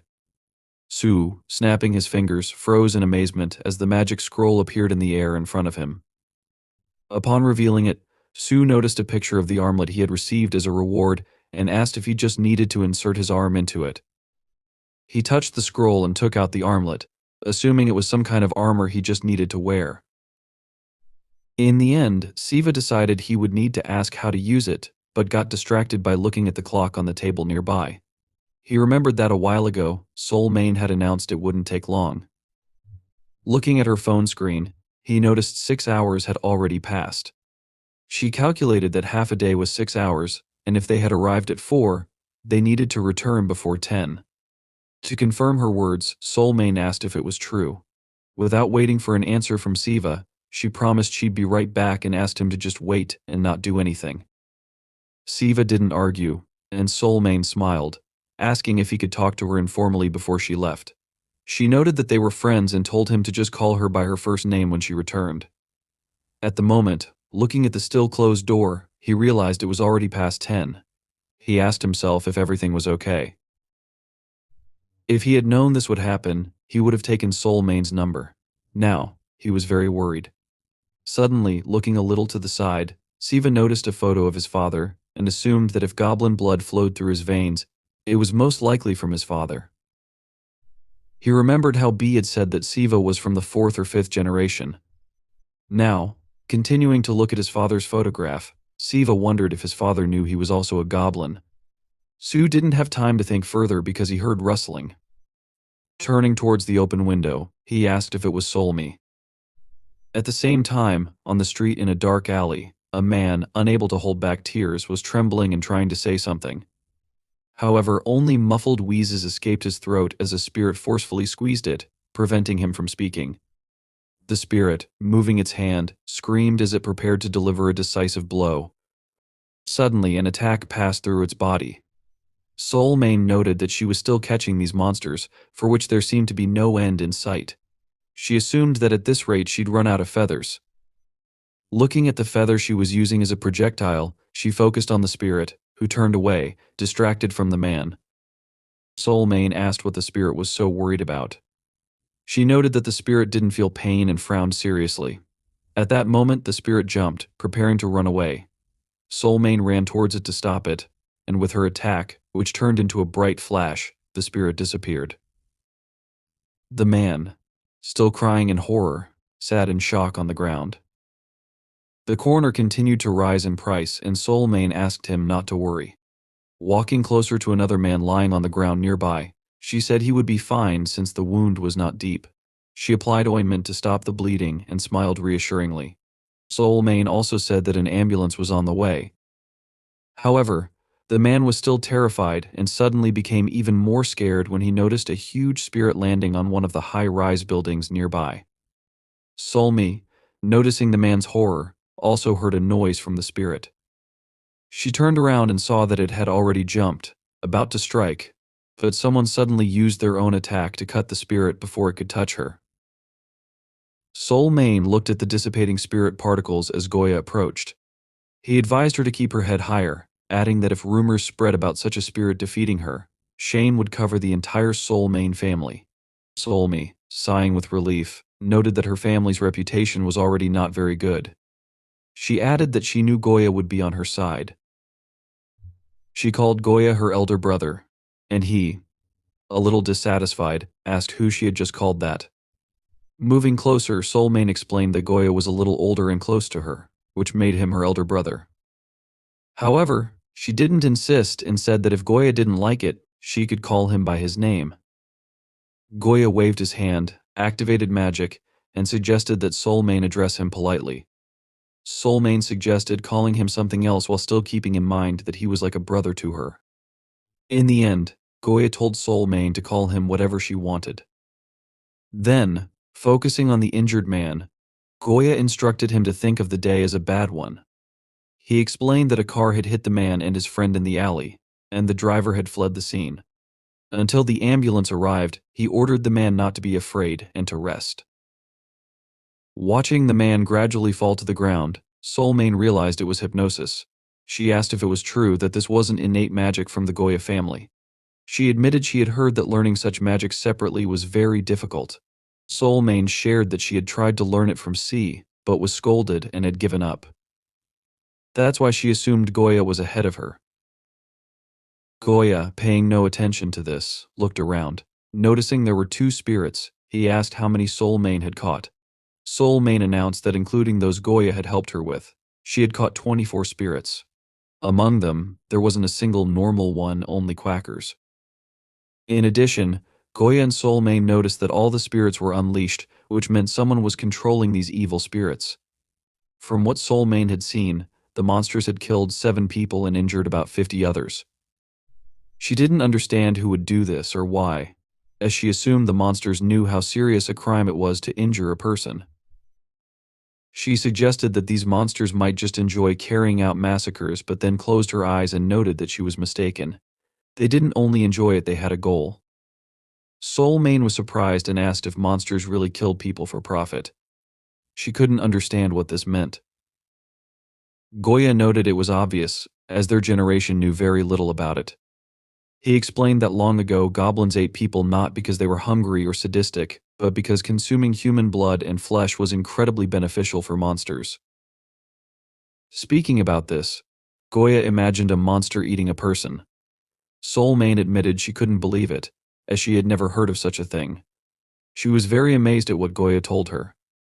Goya noted that, in the past, this was common knowledge, but it simply didn't reach their generation. He added that one could easily become stronger by eating human flesh. He asked if the human world would remain as peaceful as it was now if this became widely known. He believed Soulmane understood what he was talking about because she had passed the qualifying test. Very few young people, like Soulmane, who weren't even 500 years old, dared to go through such difficulties and take such a challenging test. Goya understood that only outliers like Soulmane or others like him could do this. He remarked that the human world was a boring place with no point in visiting until the law changed. This was exactly how their generation viewed the world of humans. But now, with the festival approaching, Goya understood that everyone was trying to become a little stronger. He knew there were monsters who knew the secret of human flesh and were willing to take the risk. He noted that Soulmane should also be aware of this since Babai was helping her. He reminded her that in recent days, many had gone crazy in their pursuit of power. Soulmane froze, remembering the monster that Shiru had recently fought. Goya said that stupidity was not an excuse but a state of mind. He was sure that if he were in the place of these monsters, he would never have created such chaos. Instead of attracting the attention of evil spirits who couldn't even move covertly, he would have done everything himself, kidnapping people one by one. Before eating them, Soulmane assumed that the one responsible for everything that had happened was very cowardly. She understood that anyone who dared to attack a person unable to resist was indeed despicable. Thinking for a moment, she suggested that even if a criminal used evil spirits, they would have the ability to summon them in hundreds. In this way, the monster would feel that using spirits was safer than personal intervention. Soulmane suddenly wondered if she should somehow convey to this monster that, Instead of acting like an attention-hungry fool, it could simply do something different. However, she suddenly realized something, her eyes widening in shock. This simply cannot be, she whispered. She called herself names, hastily shouted something unintelligible, and then bid Goya goodbye, asking if he could clean up everything here. In the next moment, Soul Mane flew away, leaving behind several feathers in the air. Goya, not understanding what had happened, simply watched her go. Meanwhile, Sivu, approaching the railing of the balcony, asked in surprise, "What is this?" He noticed that a second ago it had been closed off. Looking around in bewilderment, he tried to figure out what was happening. At that same moment, a monster appeared behind him, gradually approaching closer. It thought smugly that everything had turned out to be very simple.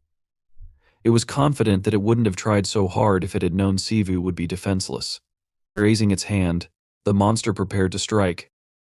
However, Sivu suddenly crouched down, dodging the blow, and without wasting a second, grabbed the monster's hand. Pressing his feet harder against the floor, he launched his counterattack. The monster quickly realized that Sivu had anticipated everything. Sivu used the goblin stream technique to throw the monster off the balcony and to the ground, simultaneously following up with a lightning strike. Catching his breath, Sivu admitted to himself that he thought his heart would jump out of his chest. Mentally, he reflected that this ability, though he didn't like to call it, that was one of the unique traits of goblins. He remembered the time when a monster attacked him similarly from behind, biting him on the shoulder. Briefly distracted, he glanced at the broken partition of the balcony and asked aloud, "What kind of nonsense is this?" He eventually realized that he could rarely be defeated by the same attack twice. Continuing to examine the destroyed balcony, Sivu sighed and recalled the cold sensation on his back right before the previous bite. Now, if he hadn't recognized that same feeling, he might have been killed just moments ago. Realizing this, Sivu frowned warily and managed to dodge the blow. In any case, he had thrown the monster without overthinking, but he was relieved he hadn't harmed anyone else. Squinting, he carefully looked down at the massive hole that had formed in the ground. As the dust from the impact cleared, the crack became more visible. Suddenly, Sivu heard someone tell him not to worry. Frowning, he noticed the monster grinning and explaining that it had already put all the people in the area to sleep. The monster remarked that if everyone had started screaming at once, it wouldn't have been able to clean up everything properly. In the next moment, Sivu suddenly felt a snake's body wrapping around his neck. Trembling, he grabbed the snake's body with his hands, trying to pull it off. The monster, now with a snake tail growing from its back, observed him with amusement. It noted that this was precisely what it had been looking for, and asked if Sivu was really the goblin everyone had been talking about. Smirking, it remarked that Sivu's strength seemed quite insignificant. The monster admitted that it thought Sivu would hit harder. Pushing off the wall with its feet, the monster began to fall, dragging Sivu down with it. Frowning, Sivu clenched his jaw and struggled to stand as the monster swung its tail and slammed him into the ground with force. Dust and stones rose into the air, and Sivu, closing his eyes, cried out softly. The monster remarked that it hadn't intended to throw Sivu so far and sarcastically asked if he had weakened after the previous fall. Sivu didn't answer. The monster then mused that people might believe the destruction was due to poor quality construction or a gas pipe explosion. It added that the residents of this area were unlucky, though rental prices might drop as a result. Grinning, the monster continued its monologue. At the same time, Sivu thought about the monster harming people and wondered why Soul Mane hadn't returned yet. The monster continued speaking and asked if it was true that it would be amusing if Sivu broke after just one throw. The question was prompted by the sight of Sivu slowly sitting up on his knees. Sivu, now realizing that the main source of the chaos was the monster in front of him, understood everything. The monster taunted him, claiming that by resisting, he was only adding to his troubles. Feeling the weight of incredible danger, Sivu abruptly rose to his feet. At that moment, he noticed the monster in front of him transform. Its appearance shifted from that of a man to a massive snake before reverting to a human form again. The monster asked if Sivu should be given a chance. It then inquired if Sivu would just let it eat him without saying anything. Sivu frowned in confusion upon hearing this. The monster told Sivu not to look at it that way, as it wouldn't hurt him. Smirking, it added that there was quite a big difference in the classes of monsters and announced that Sivu would simply die painfully if he fought back. It then suggested that it would be better to die painlessly if the result would still be the same. Besides, the monster promised Sivu something that made his eyes widen in shock. Showing him a photograph of his mother standing next to it, the monster promised to let her go and eat someone else instead. Then it asked Sivu how this option sounded, thinking the proposal was quite exciting. However, before the monster could finish, Sivu, gritting his teeth in rage, activated his magic and charged forward, intending to attack. He struck the monster and grabbed it by its clothes, ready to use the goblin stream. But suddenly he froze. The monster apologized sarcastically, asking if this wasn't a banal and rude threat. It even admitted that it might have gone too far but asked what else could have been done differently. Sivu suddenly trembled and released the monster's clothes from his grasp. The monster, showing two fingers that glowed faintly, activated a unique magic called murderous blasphemy. It explained that this unique magic was a poison. Looking at Sivu, who could do nothing, it remarked that its power wasn't so bad, but the magic required physical contact to work. The monster recalled the recent moment when Sivu had attacked and mockingly asked if that attack wasn't a foolish move. It continued, saying the magic couldn't work on those stronger than it. For it to work on Sivu, the monster explained, it had to plan carefully. By this point, Sivu had fallen to his knees, exhausted. The monster then noted that it had heard those with a good pedigree could pin others down with just a glance. Sivu realized he couldn't muster any strength in his body, as if paralyzed by sleep. The monster remarked that life was very unfair, as the weak could only be victims under the established rules. It also added that if Sivu knew how to use the artifact on his hand, things could have been different. The monster commented that trouble never comes when one is prepared for it. It then threw the photograph of Sivu's mother to the ground, transformed back into a snake, and promised to remember him, advising him to keep that in mind in his next life. Sivu, clenching his jaw, thought it was impossible to say he couldn't move at all, as he could feel he could make a single motion. Meanwhile, the monster, its mouth wide open and eyes narrowed, prepared to attack. Sivu froze in anticipation, clenching his fists and gathering magic. Noticing this, the monster froze in amazement. Suddenly, Sivu extended his hand forward, unleashing a powerful magical attack. The monster, hit by the attack, cursed as it realized it had almost died. Seizing the opportunity, Sivu, mustering his strength, jumped forward and struck the monster while it was distracted. However, the monster managed to react in time, swinging its tail and throwing Sivu back. He slammed into the wall, causing it to crack. The monster was surprised that Sivu could pull off such a move, despite the poison already circulating through him. Sivu trembled, unable to move anymore.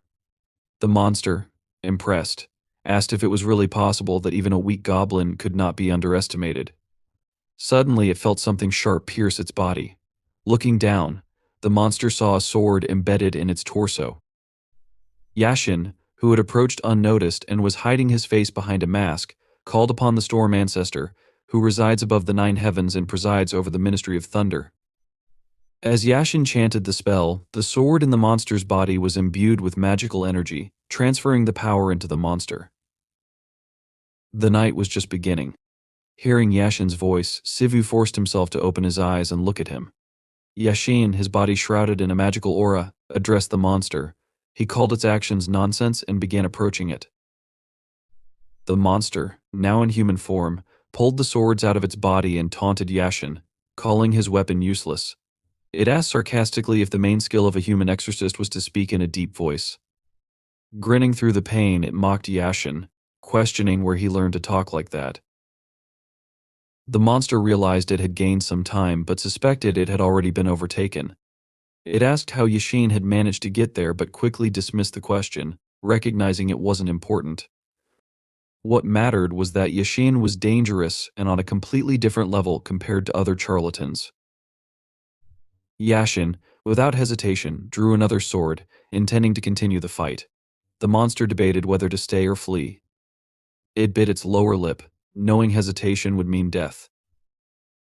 The monster remembered Solmi, who was also very skillful. However, distracted from thoughts of Solmi, it considered that if even Yashin had come for Sivu, it still wouldn't be able to defeat him, even if he was resurrected. Clenching its jaw, the monster muttered out loud that all of this was very bad. Yashin suddenly froze in shock, noticing something. Blood began to flow out of the monster's body with force, gushing forward like a river. From the blood emerged a dark spirit that stood in front of Yashin. The monster, observing this, remarked that this wasn't bad at all. It added that this spirit's name was widely known in the West when it was sane, and noted that the roaring spirit possessed the body of a divine class monster. However, the monster admitted it did not know how the spirit had ended up in such a state.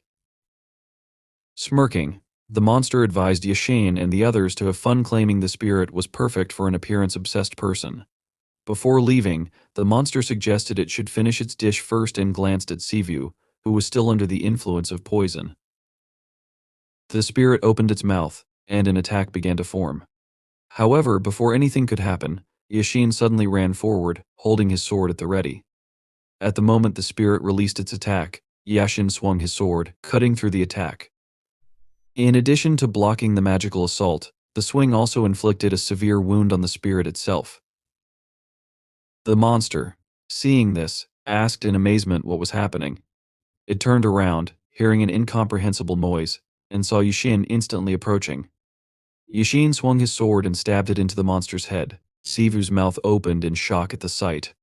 Yashin, who had not yet recognized Sivu, came closer to him and suggested that he was not aligned with the monster.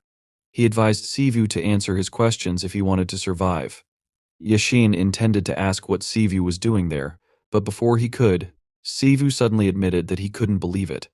Although he had heard Yashin's voice, he couldn't fully comprehend the situation. Yashin froze in shock, and Sivu forced himself to smile. He admitted that he wanted to ask something, and then asked if Yashin truly didn't recognize his voice. Yashin removed the mask that had been covering his face and asked if it was really Sivu. He wondered what had happened to Sivu's appearance. Closing his eyes, Sivu tried to respond but ultimately said it was a long story. Gradually, he forced himself to his feet. Yashin, dropping his mask, came closer to Sivu and placed a hand on his shoulder. Carefully examining him, Yashin asked what had happened. Deciding not to ask about Sivu's appearance, he simply asked how Sivu had managed to deal with everything. Before answering, Sivu asked Yashin to stop, saying he couldn't breathe. He raised his trembling hand, and Yashin suddenly realized it was poison, not just any poison, but something far more potent. Yashin noted that the medicine he carried wouldn't be enough to cure it. Realizing there was something more urgent at hand, Yashin chose not to press with further questions. Instead, he focused on Sivu's veins, which were clearly visible. Soon, the veins gradually returned to normal, leaving Yashin amazed. He wondered aloud if Sivu had regeneration. Sivu himself was surprised when he began feeling better. Hearing a sound, he turned sharply to the side and noticed the spirit they had fought had disappeared, leaving behind a trail of blood. Following the bloody trail, Sivu and Yashin saw the tail of a snake disappearing behind some parked cars. Frowning, Yashin remarked that this was utter nonsense. Sivu opened his eyes in amazement. After some time, Sivu asked if this meant Yashin was feeling better. Yashin, sitting with his head bowed, repeated the question with disbelief. He noted that he hardly felt better at all, and added that the man he had known for 3 years had turned out to be half a monster. Sivu, now fully recovered, awkwardly scratched his cheek. Yashin continued, frustrated, saying his friend was half goblin. He vented about how Sivu had been right in front of them for 3 years, and yet they hadn't suspected anything. Yashin assumed that if his father found out, he would ridicule him. Sivu felt awkward watching Yashin's frustration and tried to distract him. He asked if it was true that Yashin had never mentioned what kind of martial arts they were studying. Yashin confirmed this, and straightening up and sighing tiredly, explained that it was his family's duty to train and destroy supernatural beings. Yashin added that if not for this duty, everyone would have considered him crazy. He then mentioned that only 6 months remained.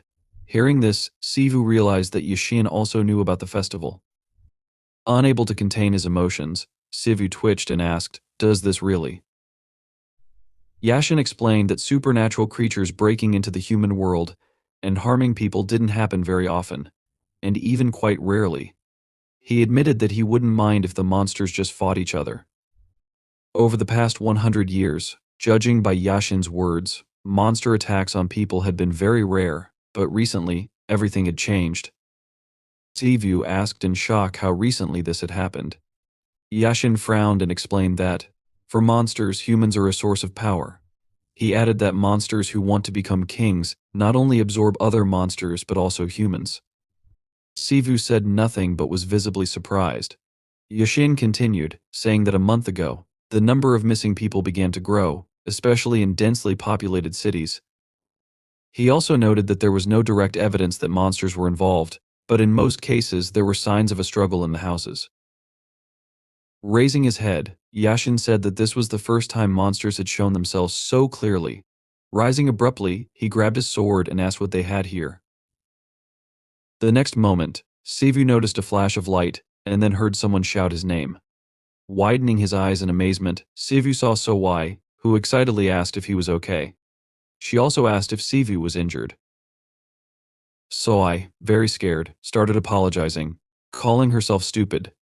Suddenly, Yashin, pointing his sword forward, ordered Suah not to approach. Suah froze, unable to hold back her tears. Yashin seriously announced that if she took another step, he would consider it an attack. In that case, he would have no choice but to kill her. Sivu, coming closer to Yashin, wanted to warn him but Yashin interrupted Siva's words and said that this was not a person but a monster. He was sure that the monsters understood what the rules were, so he said that he warned Suah instead of killing her right away. Siva noted that there was no point in talking to monsters if Yashin wanted to fight. Yashin explained that he was doing this for Siva's sake. He asked if Siva had been told that he could live in the human world if he passed the exam. Siva froze, shocked by this, and Yashin, calling him a fool, asked if Siva even understood what this meant. Looking at Suah, he reminded him that these were monsters and said that, even if they outwardly looked like people and had individual features, their nature remained the same. Monsters, he said, were driven by a thirst for power and massacre. Yashin thought that monsters were monsters, they ate each other and humans. He said that Siva was still human and, therefore, it didn't matter how mixed his blood was. According to Yashin, this place was Siva's home, so he didn't need the monster's permission to be there. Yashin, already annoyed that Siva was kidnapped, asked if he was now saying that he had to become a full-fledged monster in order to stay at home. He was sure this was nonsense. Deciding that it didn't matter to him what happened, he announced that he would not let Siva go back. Suah understood what Yashin was talking about, as from Siva's point of view, all this was a nightmare. However, Siva was already on the list of monsters, so it didn't matter how he felt about it since he was part of the monster realm. Looking at Siva, Suah decided to put aside what was right and wrong since breaking the rules would entail dire consequences. Imagining B's menacing expression, Suah realized there would be consequences for both Siva and Yashin. Therefore, she decided she needed to deal with this matter before it got worse. Frowning, Suah thought about running away with Siva and trying not to hurt anyone. However, she didn't know if she could do it since Yashin's aura alone was enough to show he was a strong person. She assumed that Siva could work it out, but she couldn't handle it herself. Yet Suah abandoned these thoughts, deciding that even if she couldn't say anything out loud, standing and doing nothing was definitely not an appropriate option. Taking up her quill, she frowned confidently, and saying that she was very sorry, announced that as his guardian, she would have to take Siva with her. Yashin warned her about what he would do if Suah ignored his words. She only frowned more seriously and then suddenly froze in shock as she felt something strange. The next moment, Yashin noticed that Siva stood right in front of him, blocking the path to Suah, and asked in shock what kind of nonsense this was. Without answering the question, Siva extended his hand forward, and taking the sword from Yashin, began to examine it. He remarked that it looked interesting and asked if the engraving meant anything. Yashin, astonished by Siva's behavior, assumed that he was bewitched, hypnotized, or under some kind of control. However, he suddenly considered that something else might be happening. Calling out to Siva again, he asked what this nonsense was. Siva admitted that he might not understand the term murder but noted that he thought the phrase about a mad monster that devours its own kind could be applied to Yashin, as well as to himself, since he had already devoured someone today. Yashin froze upon hearing this. Siva noted that the one he consumed today was a monster whose right to exist as such had been taken away. He honestly admitted that he didn't know how true this was but announced that, in any case, he had killed someone to protect himself and those around him. He had no intention of stopping. Suah, with her lips tightly pursed, watched Siva. He admitted that he didn't want to harm people but agreed to absorb monsters if it made him stronger. Yashin tried to argue, exclaiming that Siva didn't need to go that far. He said that his family and even he had enough power to protect Siva and his mother in 6 months. Instead of answering, Yashin let go of the hilt of the sword. It fell to the ground and stuck there. Drawing Yashin's attention to him, Siva noted that he had something else to say and smiled as he announced that he would become the king of the monsters. Yashin was shocked when he heard this, his eyes widening in amazement. Even Suah was surprised. Finally controlling his emotions, Yashin came closer to Siva and asked if he had gone crazy. He also asked if Siva even understood what this meant. Siva, excitedly, admitted that he couldn't give Yashin the exact definition. However, clenching his fists more confidently, he decided he needed to take the risk because, if he succeeded, the world could continue to exist as before. Yashin wanted to say something else, but Siva interrupted him, asking Yashin not to look at him like that. Siva asked what else he could do. Resigned, he said that everything had turned out this way, and although he didn't know whether it would work or not, he asked what other choice he had. Sighing, he smiled and declared that it was better to do something than to give up and stand still. He warned that this was his belief and added that he wanted to try. Yashin still couldn't cope with his shock, and then, pressing his lips tightly together, Yashin finally announced that he understood everything. As he pulled his sword from the ground, he said it didn't matter whether Siva was a man or a monster, because if his thoughts were pure, then he didn't need to prove his strength. Siva's eyes widened, amazed at this reaction. Yashin warned that if, as a monster, Siva ever crossed the line, he would destroy him without delay. Siva, putting his hand on his neck, agreed with this since he believed it was the right thing to do. He asked that, when Yashin decided Siva deserved punishment, it should be for something for which Yashin would kill himself. Without answering, Yashin took his mask, and before leaving, he looked at Suah and asked for her name. Suah introduced herself, explaining that she was a messenger in the kingdom of monsters. Yashin, realizing this was indeed the case, apologized for interfering in the affairs of monsters. However, he said he had heard that monsters also had laws and order. Suah and Siva listened attentively. Yashin, referring to Siva, promised that if Siva failed or was unfairly killed or injured, then, as the main shaman of the Star Hall, he would destroy everyone involved in it.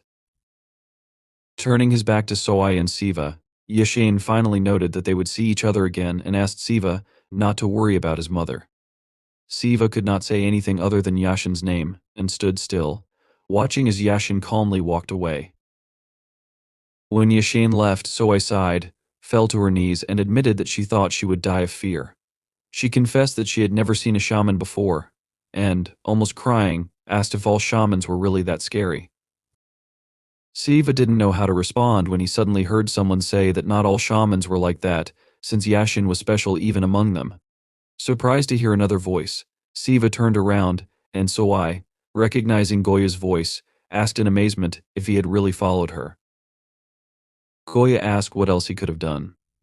He admitted that he immediately understood what Suah was up to and noted that she rushed forward without even knowing how strong the enemy was or how many allies they had. Goya warned that if the enemy had been slightly stronger, Suah would have simply been eaten. Lowering her head sadly, Suah realized this was true and didn't argue. Goya meanwhile turned his attention to Siva and asked if he was the reckless half-goblin. Siva agreed. Goya explained that in the world of monsters, there were monsters that originated from animals, called demon beasts. These monsters typically retained the forms and instincts of their animal ancestors. As the power of these monsters grew, their human and beast forms began to change, such as in the case of Saul. Such monsters were called ghostly beasts. Moreover, there were also monsters that outgrew their primary forms. Siva, thinking about this, widened his eyes, realizing that such monsters were referred to as divine beasts in the past. Siva envisioned a huge monster with several heads, a creature worshipped by both monsters and people. Meanwhile, Goya came closer to Siva, smiled to gain his attention, and introduced himself. Extending his hand for a handshake, Goya announced that Siva would have to defeat him to become the Demon King. Goya, a member of the Black Turtle clan, tried to smile benevolently as he greeted Siva again. Siva, also holding out his hand to shake, wondered what was happening. He noticed the atmosphere had changed and suddenly heard Suah shout that he shouldn't shake Goya's hand. Siva, looking in Suah's direction in bewilderment, pulled back his hand. Suah, frowning, asked why Goya had suddenly appeared and was doing this. She warned that she had already had a difficult day. Goya, however, didn't understand what difference it made. He asked if there was some rule that required him to sleep forever. Goya held his chin in his hand, commenting sarcastically that it was funny. Standing in front of him was a half-goblin declaring he would become the king of monsters. Nevertheless, Goya shook Siva's hand, and before Siva could react, Goya bit his own nail with his teeth. With a sharp jerk of his hand, he activated acquired techniques. A fiery line appeared around Siva, activating the falling earth. So I jumped up but couldn't do anything.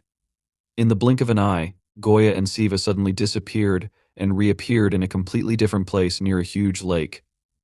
Siva managed to stay on his feet, albeit with difficulty, and frowned as he tried to adjust.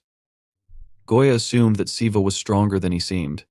Despite encountering falling ground for the first time, he could still remain standing. Goya remarked that this was a rare sight and noted that Siva didn't even seem surprised. Siva frowned and, looking seriously at Goya, asked if he really intended to eat him too. Goya assumed this would be the end of it but noted that he had something to ask before they started. To clarify, he added that he didn't mean the question metaphorically but was talking about video games. Siva, surprised by the question, admitted that he used to play video games in middle school but didn't play much in high school. Realizing how things really were, Goya asked what genre of games Siva liked. Siva listed several types of games and, realizing he had to choose, singled out one type. He admitted that he wasn't a fan of online games since they created the feeling that spending money was more important than playing. Goya understood this and grinned, suggesting they had a lot in common. Suddenly, Siva heard a sound. Turning around sharply, he noticed what seemed to be an explosion in the water as a large amount of splashes rose into the air. Jumping to the side, Siva dodged the fragments and noticed that an ice spike had emerged from the lake. Loud noises continued, and Siva, running to the side, saw several more spikes emerging from the water and heading toward the shore. In the next moment, all these attacks flew forward. Goya, who was watching the progress of the battle, noted that Siva was definitely very fast. Raising his head, he observed how Siva briefly hung in the air and realized that, instead of dodging and attacking, Siva first focused on Goya and only then evaded. Goya attacked and Siva followed him. Goya remarked that this was quite good for a beginner. Activating his magic, Goya decided to move forward. He realized that when it came to a fight, Siva's senses and talents surpassed expectations. However, what mattered most now was Siva's ability to learn. The enemies who tried to attack him using similar methods taught Siva to be more cautious and not to let his guard down. Suddenly, Goya froze, his eyes widening as he noticed Siva frowning confidently. Using the acceleration from his fall, Siva struck. This solution was the lesson Siva had learned today. He launched a powerful remote attack that flew toward Goya. Siva used bracers items that released the life force and energy of the wearer. Dropping to the ground, Siva began peering carefully into the clouds of dust that had risen, thinking he had learned another lesson. Even if an attack seemed to hit the target, one should never relax too early. He sent several more attacks into the dust. Sighing, Siva thought he had begun to understand the power of monsters, though not completely. Static electricity passed through his body. According to Siva, it began in the stomach and intuitively seemed to remain at around 60%. When Siva launched a strong attack, about 10% of this power was used. As he continued to analyze his actions, he realized that each small attack consumed about 3%. Pondering further, Siva wondered if his power would be depleted like last time when it reached 0%. He assumed he couldn't use this power indefinitely. Suddenly, he heard Goya say that it was an amazing concept. Drawing attention to himself, Goya revealed that the shield created around him had cracked. Goya admitted he hadn't expected to use his abilities so early. He guessed he had misjudged Siva since he had to rush through the first phase. Siva, getting into a fighting position again, asked Goya to explain something. He questioned whether it was true that Goya planned to eat him. Surprised by the question, Goya smiled. Although Siva didn't know how to phrase it correctly, he admitted he didn't feel any intent from Goya to harm him. Goya chuckled, admitting that this happened when someone blatantly lied. He explained that he had no personal grudge against Siva or any desire to eat him. Goya noted that, as he mentioned earlier, he was intrigued by what Siva said. He then asked if Siva knew what the King of Monsters truly was. Siva assumed it meant someone literally becoming the ruler of all monsters and asked if that wasn't the case. He believed it involved introducing laws and ruling over other monsters. Goya asked if that idea wasn't strange when considered carefully. He pointed out that the competition was based purely on strength and that the election cycle occurred every 666 years, meaning the king would rule for centuries. Goya reminded Siva that this was decided by a single festival. He explained that all monsters obeyed this strange custom since ancient times, adhering to it simply because it was tradition. Siva thought about it but didn't respond. Goya elaborated, stating that monsters were true to their desires and instincts. Just because the strong introduced laws and rules didn't mean all monsters would follow them. He asked if it wasn't true that, without such measures, the massacres wouldn't stop. To prevent this, the ancient monsters created a safeguard, the King of Monsters, to avert inevitable catastrophe. All monsters agreed it was necessary to protect this figure. Thanks to this, monsters across the world obeyed the king in exchange for harmony in their existence. Goya believed it was fortunate that, for 10,000 years, kings had ruled the monsters of their eras without much change. While policies varied, the core purpose remained the same. The principles of the survival of monsters remained the same, with only one exception, according to Goya, and that was the king of the generation. Siva widened his eyes, listening intently. Goya asked Siva to imagine if human leaders one day made a law against eating meat, and asked what would happen then. Siva realized that everyone would start protesting violently, and there would be no guarantee that this law would be implemented, since it couldn't end with protests alone. Goya agreed that this was indeed the case, and asked if it was true that the monsters had held on for 666 years, no more, no less. With a shrug, Goya assumed that this would tell Siva how important the king of the monsters was to them, and how much they had suffered in order to not offend tradition. However, now the monsters were running out of patience. Goya asked if Siva understood what he was talking about. Siva realized that if the next king made the same law, not everyone would be as obedient as before. He asked if that was what Goya was leading to. Goya, pointing his finger towards Siva, noted that he quickly understood everything. He explained that even if the king orders the monsters to obey, they may not listen. And even if the king of monsters is the strongest among all, if the majority of monsters do not want to obey, then nothing can be done. If it comes to this, not only will the new king of monsters fall, but the very existence of the king of monsters, the power and symbol of it, will literally fall to the ground. Goya introduced the crumbling crown and asked if Siva now understood what he was saying. He was sure that few would turn a blind eye to the impudent words and promises of someone who wanted to become the king of monsters and keep everything as it was. Goya moved closer to Siva, noting that the young monster could laugh and move on, but the older ones would simply tear Siva to pieces. Goya understood where the wind was coming from, and although he admitted that Siva was good, he noted that he did not fit the typical stereotype of monsters. The problem, according to Goya, was that Siva didn't understand how the world worked and foolishly doled out his condescension in all directions. Siva suggested that Goya was asking him to take back his words, and Goya confirmed this, honestly admitting that, at first he thought Siva was just an inexperienced monster that Goya could crush with one foot. However, now Siva turned out to be more mature. Goya noticed that Siva quickly understood everything and had good potential for growth. That's why he invited Siva to come under his command, promising to allow him to become the ruler of the Korean peninsula if he allowed Goya to become the king of monsters. Goya asked if it was true that this was a good proposal, even though, as a ruler, Siva could not completely destroy the people.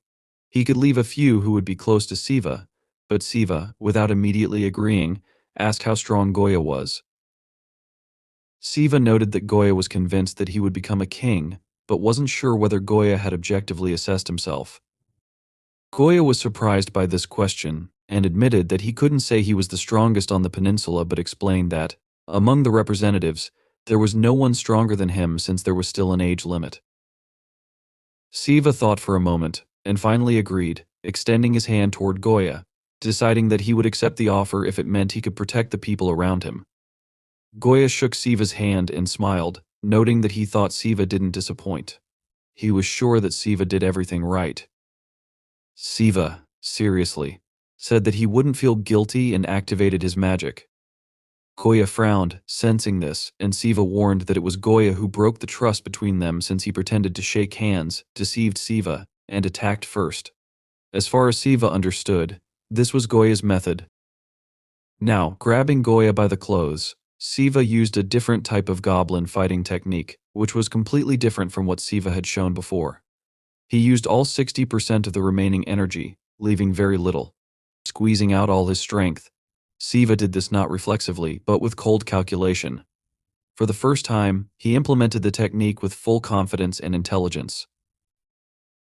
Intercepting Goya, Siva used Goblin and Mountain Flip, throwing Goya to the ground without hesitation. He clenched his jaw and frowned, acting only with confidence and readiness. The force with which Goya hit the ground sent fragments into the air and released a large amount of energy. Exhausted, Siva sat on the ground with his head down. He asked himself if his body kept shaking because of the monster's strength. His assumption was correct, as the restoration of the body and endurance poured all the power of the monster into the attack, leaving only a little spare.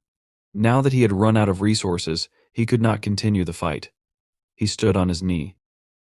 Looking tiredly in front of him, his whole body was trembling.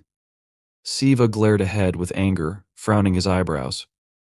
Goya stood in front of him, saying that he should hold back his bloodthirstiness until the last moment and then spend all his power on one blow. He noted that only heaven grants such talent for battles, a unique monster art called Arctic Chase, which freezes water and allows one to control it within a certain radius around the target. Siva looked up at Goya menacingly.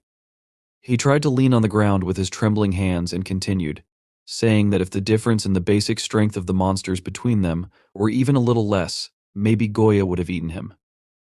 Arctic Pursuit is an art with which one can attack and defend without restrictions.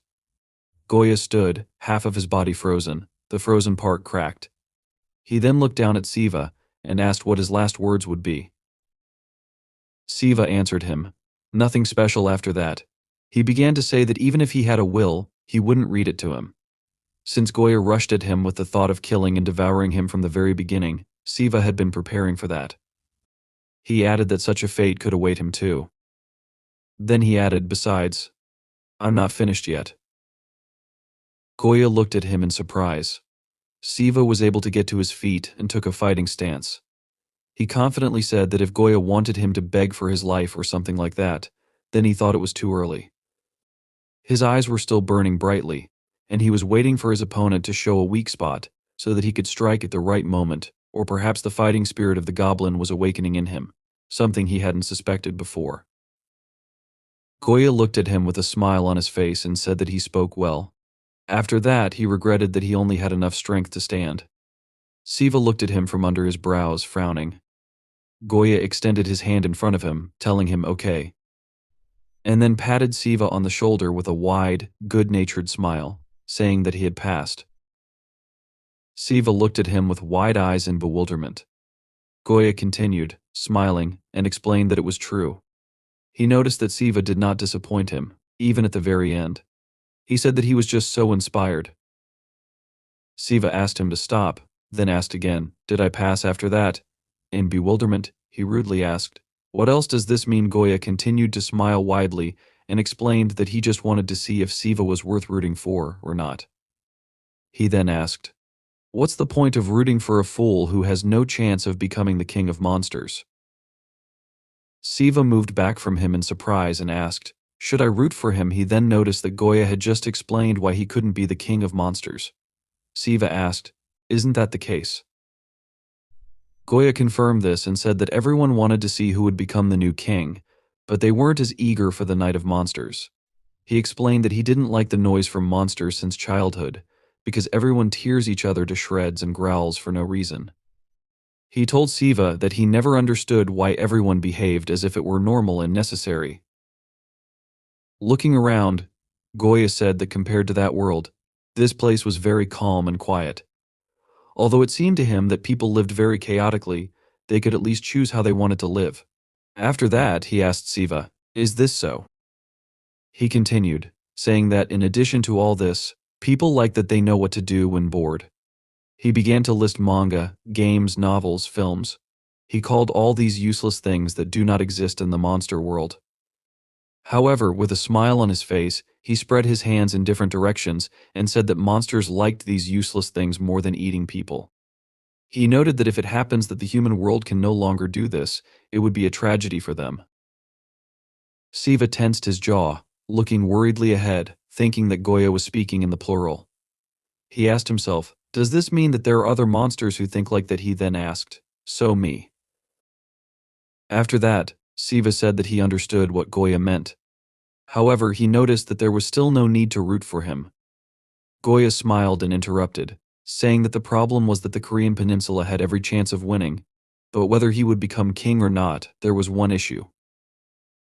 Looking into the sky, Goya explained that, including him, all the candidates came from famous families and inherited talents, along with optimal methods for using the unique techniques of monsters that had been passed down to them from their ancestors.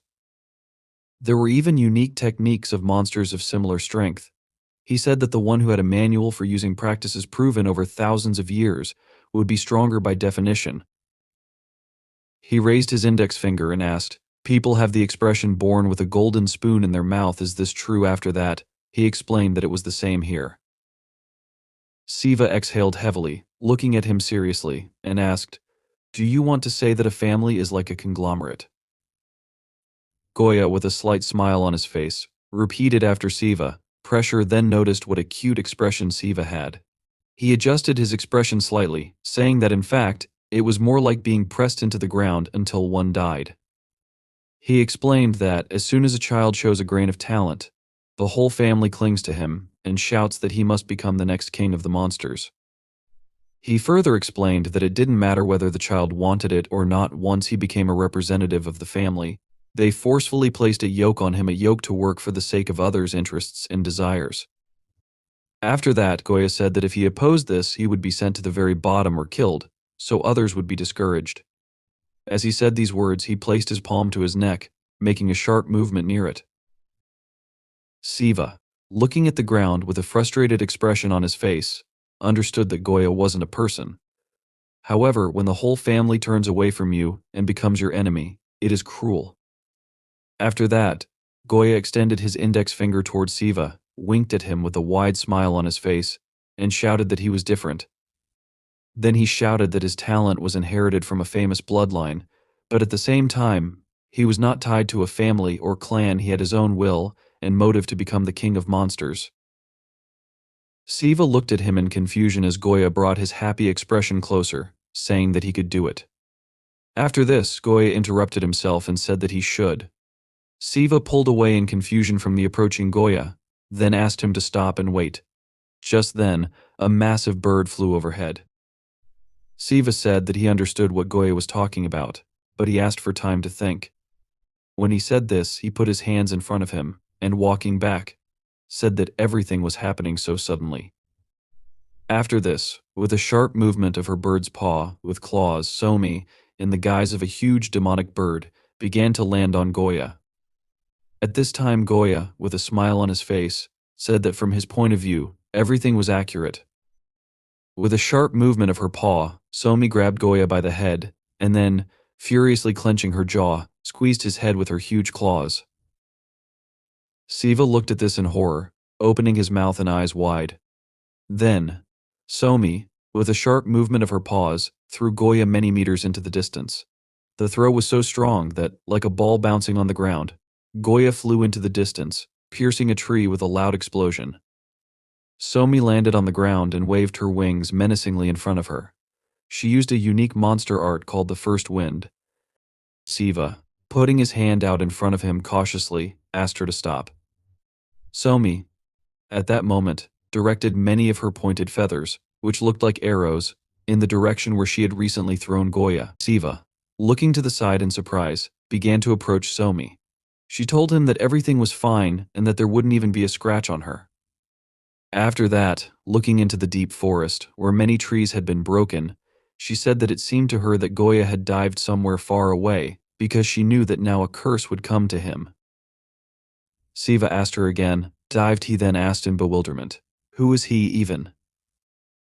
Somi explained to him that the one he met was not entirely original. To put it simply, he had something like a split personality. A black turtle, according to legends, is a creature born from a snake and a turtle, and became one of these. However, if you trace the origin of this, it is generally accepted that it was a simple turtle. They say that in the distant past there was a genius who understood why yin and yang are needed. He separated yin and yang from his monster power, and thereby divided the power of the monster. As a result, he broke through all his innate limits and awakened as a divine beast, which is exactly how the black turtle appeared. Somi continued to say that after this, the heirs of the black turtle were born, who adopted the unique abilities of this one. However, she clarified that in order to become a full-fledged black turtle, one must go through very painful training, and the side effect of this process is a snake. This is the person with whom Goya communicated. Siva, looking at her in surprise, sitting on the bed with the backpack behind his back, summed up by saying that it didn't seem so bad to him. Then he noticed that, however, at the beginning, it had been different. Somi sat in a computer chair with her arms crossed on her chest. She answered him in the affirmative and said that there was no malice in him, but the problem was that he didn't have much depth either. She told him that he was impulsive and often put people in uncomfortable positions. She explained this by saying that from the concentration of the young energy of the monster's power, a personality is naturally created. She admitted that she didn't know if it was because of this, but his main personality was very calm and cool. She told him that it was completely subordinate to the turtle on this side, is responsible for analysis and strategy as far as she knows. She then said that, for some reason, the Goya snake was crazy from the very beginning. However, personality is half the problem since, for some reason, it even has the ability to gain control of the body whenever it pleases. She noticed that it often does this, which is why sometimes troubles happen.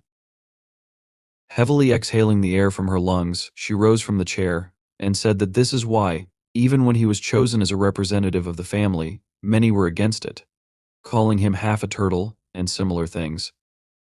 She sadly added that he was so talented that his opponents were quickly convinced. However, she interrupted herself and wondered aloud, "Is he ready?" She explained this by saying they needed to return as soon as possible. Sivo, with a heavy expression on his face, lowered his gaze and answered her in the affirmative. Soul Mane approached him and asked him not to worry.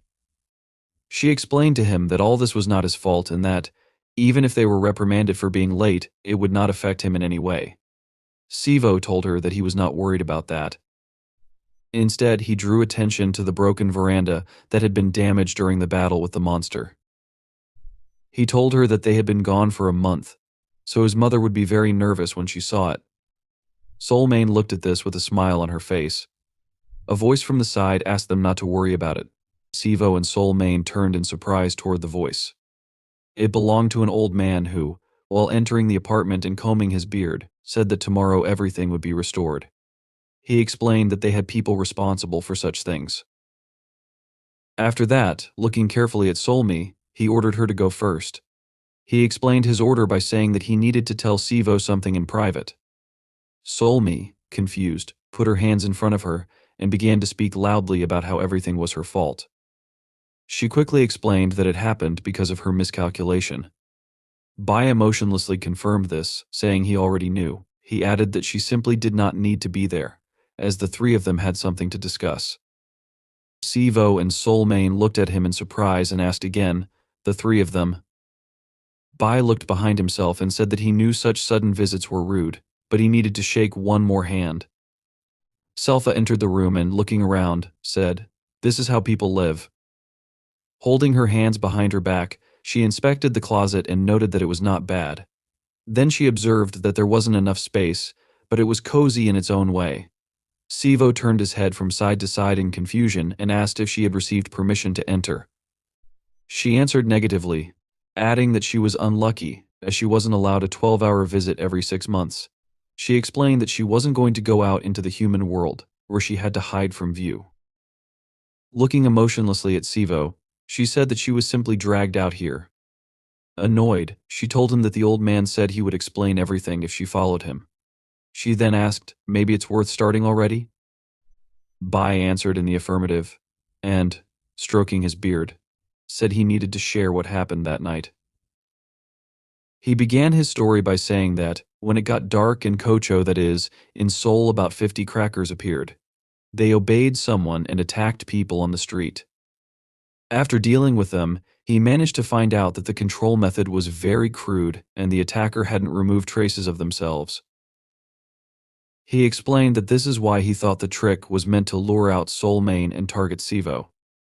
However, Solmi, peeking around the corner, asked in surprise if he wanted to say this wasn't their goal. Bai clarified that he wasn't saying it wasn't their goal, but rather that they may have had more than one goal. Sivo looked at him carefully, arms crossed over his chest. Bai continued, saying that night, at least 200 people disappeared from the streets in the Seoul metro. He added that this number was based on reports made to human police stations and concluded that the real number of missing people was likely more than 500. Hearing this, Sivo and Solmain stared at him with wide-open eyes, their faces filled with shock. Solmi, in a confused state and with a downcast look, said she couldn't believe it.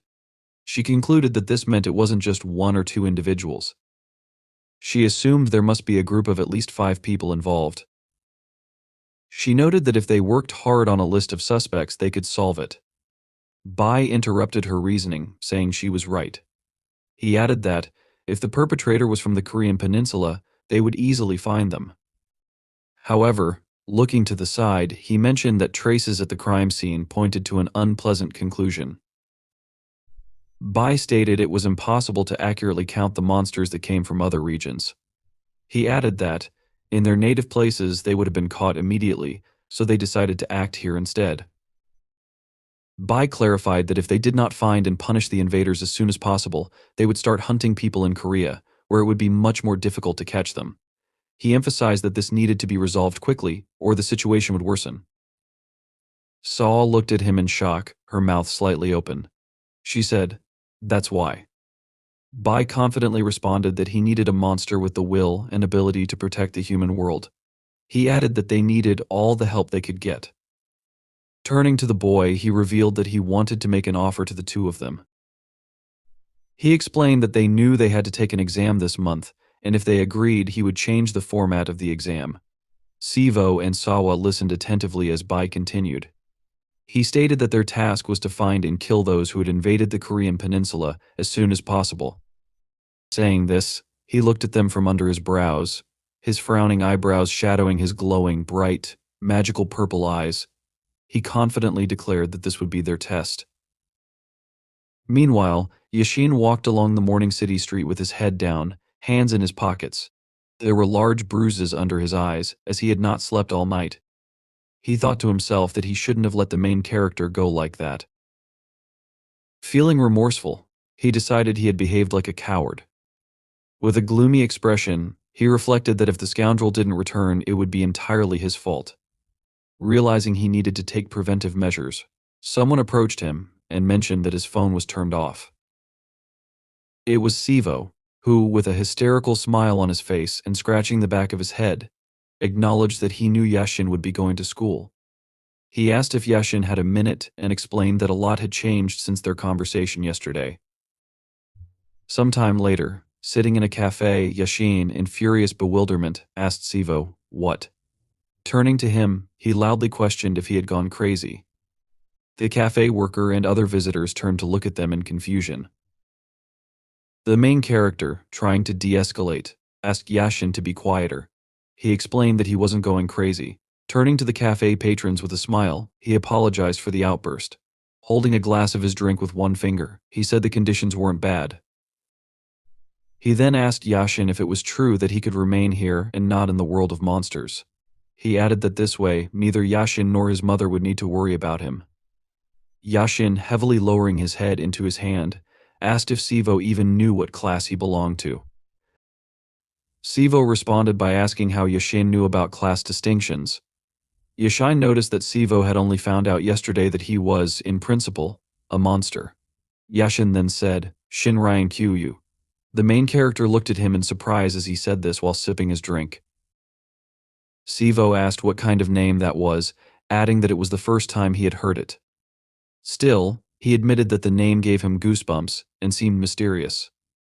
Yashin clarified that it wasn't a single word but a set of 5 words symbolizing the status of a monster. He explained that the lowest class, Su, translated as beasts, referred to monsters barely removed from ordinary wild animals. Although dangerous, they were only pitiable creatures with similar strength to wild animals. Their main advantage lay in their weapons and numbers. Yashin added that ordinary people could fight these creatures even without studying magic. For instance, in old records, there were mentions of such cases. With modern weapons, these monsters could be dealt with without much trouble. However, he cautioned that problems arose with the next class above Su. Monsters at this level were referred to as Go. These monsters had the strength of at least 100 people. However, this comparison only considered physical strength, meaning even thousands of people couldn't match them in combat.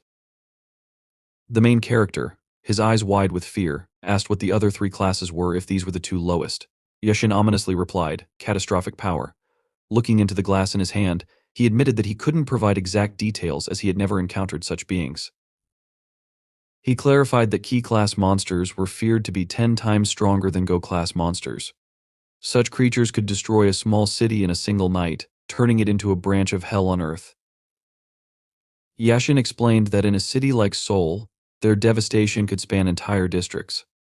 Regarding Shin and Ryan, he advised that it was better not to get involved with such powerful beings. He warned Sivo not to even think about participating in the hunt. Instead, he advised Sivo to try escaping quietly.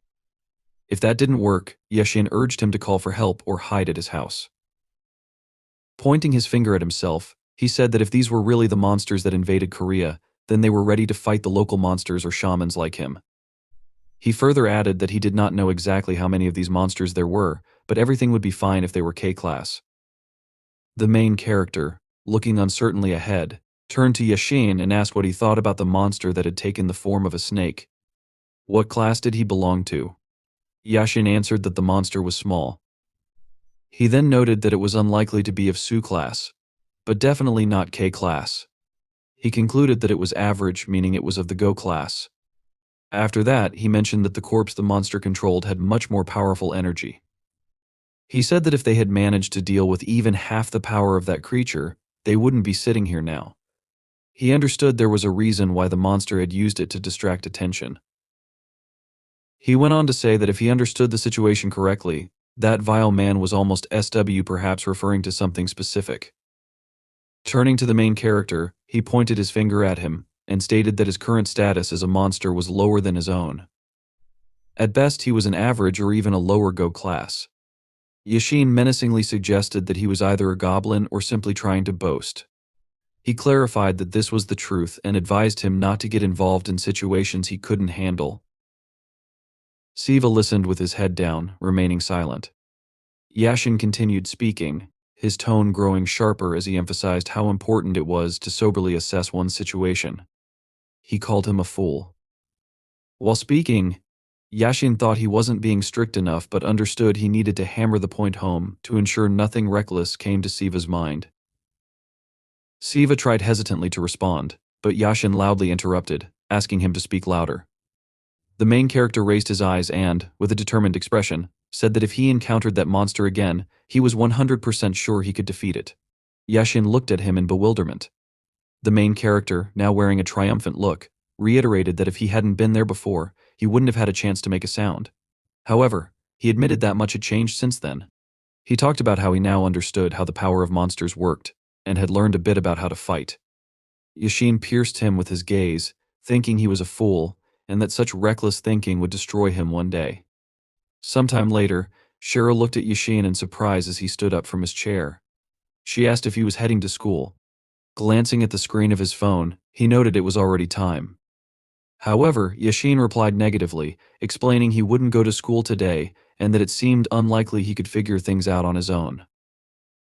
He then stated that, in that case, he would have to figure it out for him. With an authoritative tone, he slung his backpack over his shoulder and ordered Siva to follow him. Sometime later, they approached the Olympic Gymnastics Arena, a modern, large hall built in 1986 to host the 1988 Olympic Games in Seoul. Now, it served as a large dome concert venue. However, ordinary people didn't know it had another purpose. The main character looked around with a surprised expression, marveling at the sight. He said he never imagined there would be something like this in the basement. Standing in the vast underground hall filled with emblems and sparring areas, he noted he had seen several similar places on their way there. He then asked if all this belonged to Yashin's family. Yashin explained that the Olympic Gymnastics Arena was a special underground area serving as a public training center. He denied any family ownership and clarified that the place was created by the government. He also noted that other shamans, not just his family, trained there. As he spoke, Yashin began taking off his jacket. The main character, bewildered, asked, the government realizing the information he had just received. He asked again, "Does this mean they know about monsters in the festival?"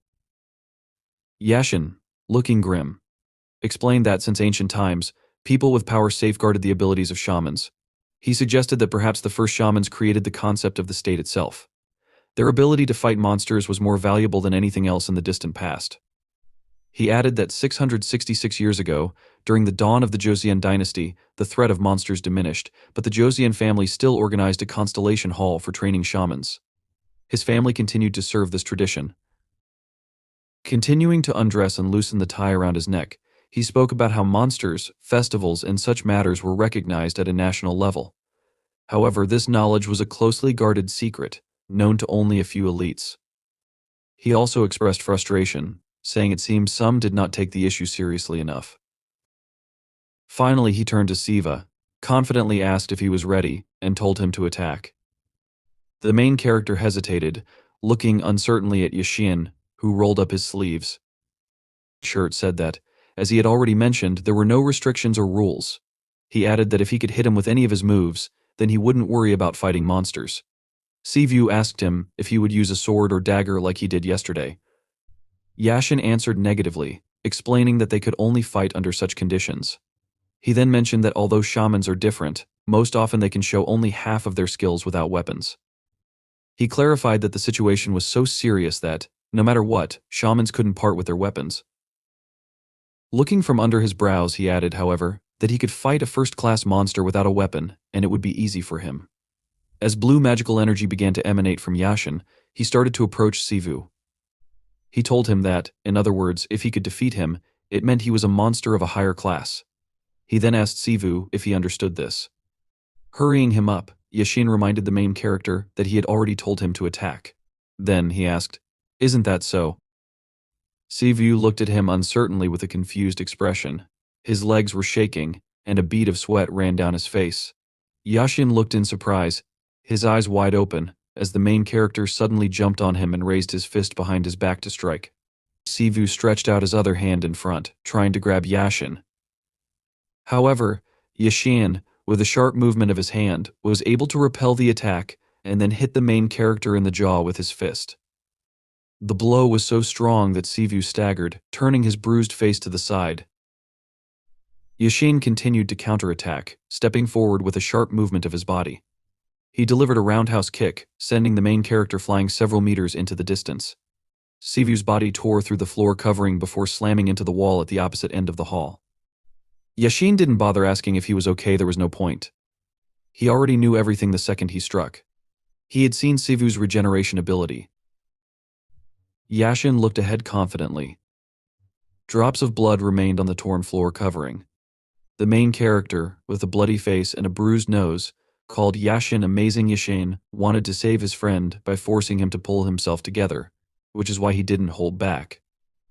The main character stood up confidently in a fighting pose. Using the sleeve of his jacket, he wiped his bloody nose, leaving crimson streaks on his light jacket. Looking at Yashin, Sivu told him that he was like the protagonist of a manga, as the blow dealt to him felt close to zero. Yashin stared tensely ahead. He realized that he was on the losing side. It felt as if he had hit a brick wall. His clenched fist trembled from the damage it had suffered. He realized that if he had used less energy, he might have crushed all his bones. Sivu, on the other hand, looked ahead confidently. He understood that his friend wouldn't be hurt, even if he didn't control his strength. Yashin, however, realized that Sivu was a far more dangerous monster than he had initially thought. They locked eyes. The atmosphere in the room and their moods shifted. The main character was the first to attack. Moving at great speed, he bypassed Yashin from the side and launched a surprise attack.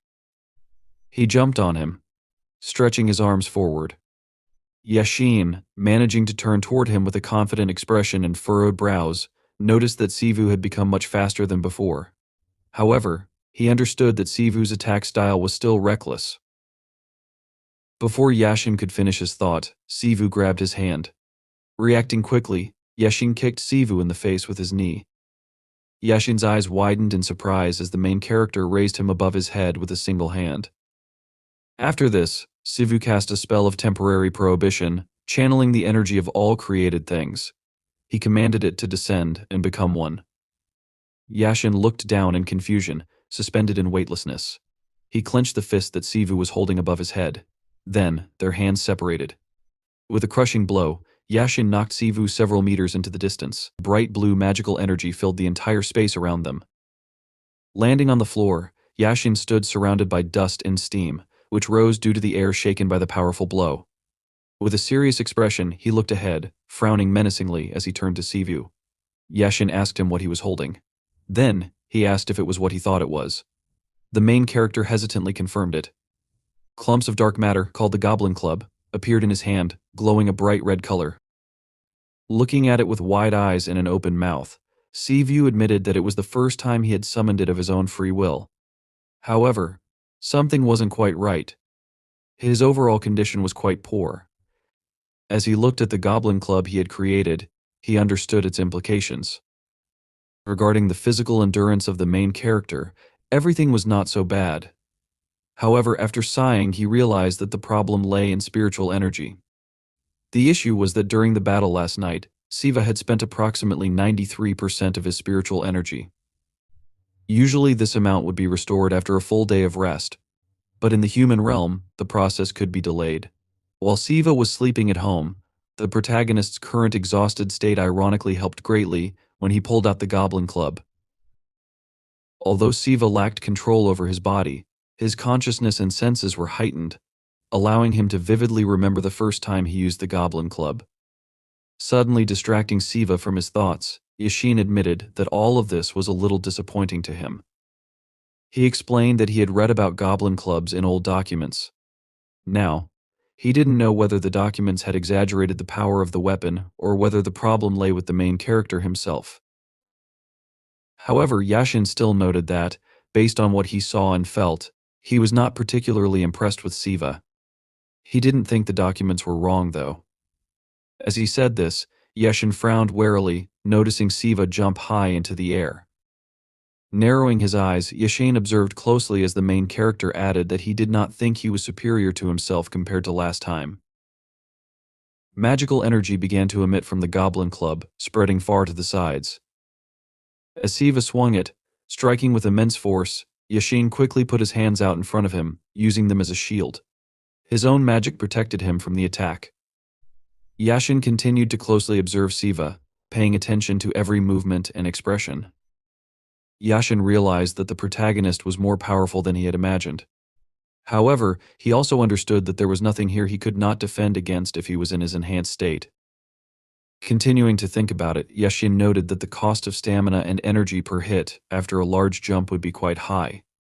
Now, Yashin had no reason to deliberately close the distance. He could simply maintain his defense and wait for Siu to exhaust himself.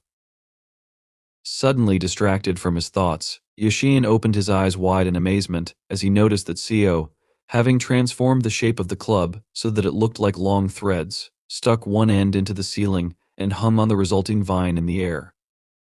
Now, the main character understood that this could work. Yashin, shocked, asked what Siu was doing. The protagonist smirked and noted that it would be difficult for him to defeat Yashin up close. He added that he felt he could not continue to block that huge fist-like attack. Siu knew for sure that he would not be able to duplicate the power of his last club, and mentally noted that the size and strength of what he had created now were simply nothing since it was not even half of what it was last time. However, Siu also thought there was something more. He focused on the fact that he had the ability to freely change the shape of the club, which could obey his wishes. The free end of the resulting rope joined together to form a ball, and the protagonist, with enough cunning, began to spin it to increase its speed and striking force. He then suggested they begin. Yashin warily watched the ball that Siu launched approaching him. At the last moment, Yashin put his hands in front of him to stop the attack. He had to lean back a little and clench his teeth tighter. Although he moved to the side, he did not receive much damage. Siu, at this moment, continued to strike using the goblin club, making Yashin's eyes widen in fear as he understood what the next attack could be. Pushing off from the ground, Yashin jumped high into the air, deflecting to the side. In the next instant, the attack launched by the main character pierced the floor with force at the spot where Yashin had previously stood. Clenching his jaw, Yashin mentally noted that there was no noticeable difference in the aura compared to what it was before. However, there was simply a change in form and control of it. In addition, Yashin realized that Siu's strength had also increased manifold. After landing on the ground, Yashin raised his head, looking at Siu, who continued to hang from the ceiling. Yashin asked if Siu really wanted to play dishonestly. The main character, spinning a new ball, grinned, admitting that he himself was not the most honest. He also asked if it was true that Yashin wanted them to fight. He reminded him that this was a test to see if he could fight the monster or not. Siu asked if, in this case, Yashin didn't think it was better to be mean in such a fight. Siu was sure there was no point in fighting honestly in a battle to the death. Yashin froze as he understood that Siu's arguments were so strong that they could not be disputed. Meanwhile, Siu continued to speak. He noted that, if you think about it, although the situation was a little strange, in the end they appeared to be just two good friends who were teenagers, as well as two guys smirking. Siu added that sometimes admitting he was wrong was the best option, hinting that Yashin should say he was wrong. Immediately after these words, the main character noted that Yashin might be right about something, but he asked what to do if Siu's own abilities were not enough for a fair fight. Yashin remained silent, not knowing what to say, and activated his magic to be ready to repel possible attacks. In the end, he asked if it was really going to be like this. He trembled, unable to contain his emotions, and then, grinning angrily, said he had had enough of listening to the nonsense that Siu was saying. The main character sarcastically said that he was very scared and launched a new attack, but Yashin jumped to the side, dodging. Siu didn't stop there and launched the ball again. The attacks were very powerful, and Yashin realized that he needed to become faster. Mentally, he noted that it was becoming increasingly difficult for him to avoid Siu's attacks. As he dodged another blow, he noticed that he was adapting to Siu's martial arts and speed, and moreover, was doing it quite quickly. However, the main character struck again and Yashin realized that he had moved in the wrong direction. At the last moment, Yashin put out his hands in defense and clenched his teeth tightly, using all his strength to repel the attack. A huge explosion appeared, and Siu, seeing it, excitedly shouted Yashin's name and asked if he was okay. Siu changed his tactics to minimize the effects of others' attacks, although it was much weaker than before. However, he assumed that Yashin was already wounded. Suddenly, Sayu felt some movement along the thread he had created and then heard Yashin. Turning to the righteous comfort of longevity, the main character widened his eyes in amazement and offered to listen to Yashin talk about the true ruler, who allows the sun and flags to shine brightly, as well as the urgency prescribed by law and demanded by equals. As the dust from the impact cleared, Siu saw. Yashin stood firm and managed to intercept the weapon Sayu was using. In addition, Yashin activated magic, saying that the arrows could pierce willow leaves like thorns. He extended his hand forward, and a powerful magical attack rushed along the thread. Siu, seeing this, opened his eyes wide in amazement and looked up, noticing that the attack Yashin had created cut part of the thread at the top, causing Siu to gradually begin to fall. Without waiting for the main character to reach the floor, Yashin ran to attack. However, Siu pulled part of the weapon in his hands to hit Yashin from behind. Yashin, sensing this, turned his head and managed to dodge to the side just in time, avoiding damage. Still, Yashin continued to speak and recite a spell, referencing the monarch of cold swords that changes the color of the crimson skies. At that moment, Yashin did not use any rituals to aid his fighting skills. As a result, this hindered him greatly, since he could not use most of his techniques. Siu frowned as he watched Yashin closely, realizing that even if Yashin could use these techniques, it would still be difficult for him to control his powers. Yashin, surrounded by a magical aura, almost reached Siu, who stood without attacking in response, watching Yashin in amazement. Meanwhile, Yashin spoke of the urgency prescribed by law and demanded by equals. Adding his energy, he created a weapon of divine power. A shining sword appeared in Yashin's hands, a heavenly sword known as the Ark of the Motherland. The protagonist, realizing Yashin had created a weapon, clenched his jaw and tried to attack. However, even though this sword was made hastily, the power it wielded was astounding.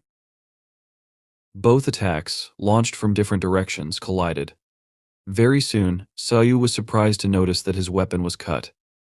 It was a moment before the end when Yashin froze for an instant, carefully observing the shocked expression on Sayu's face.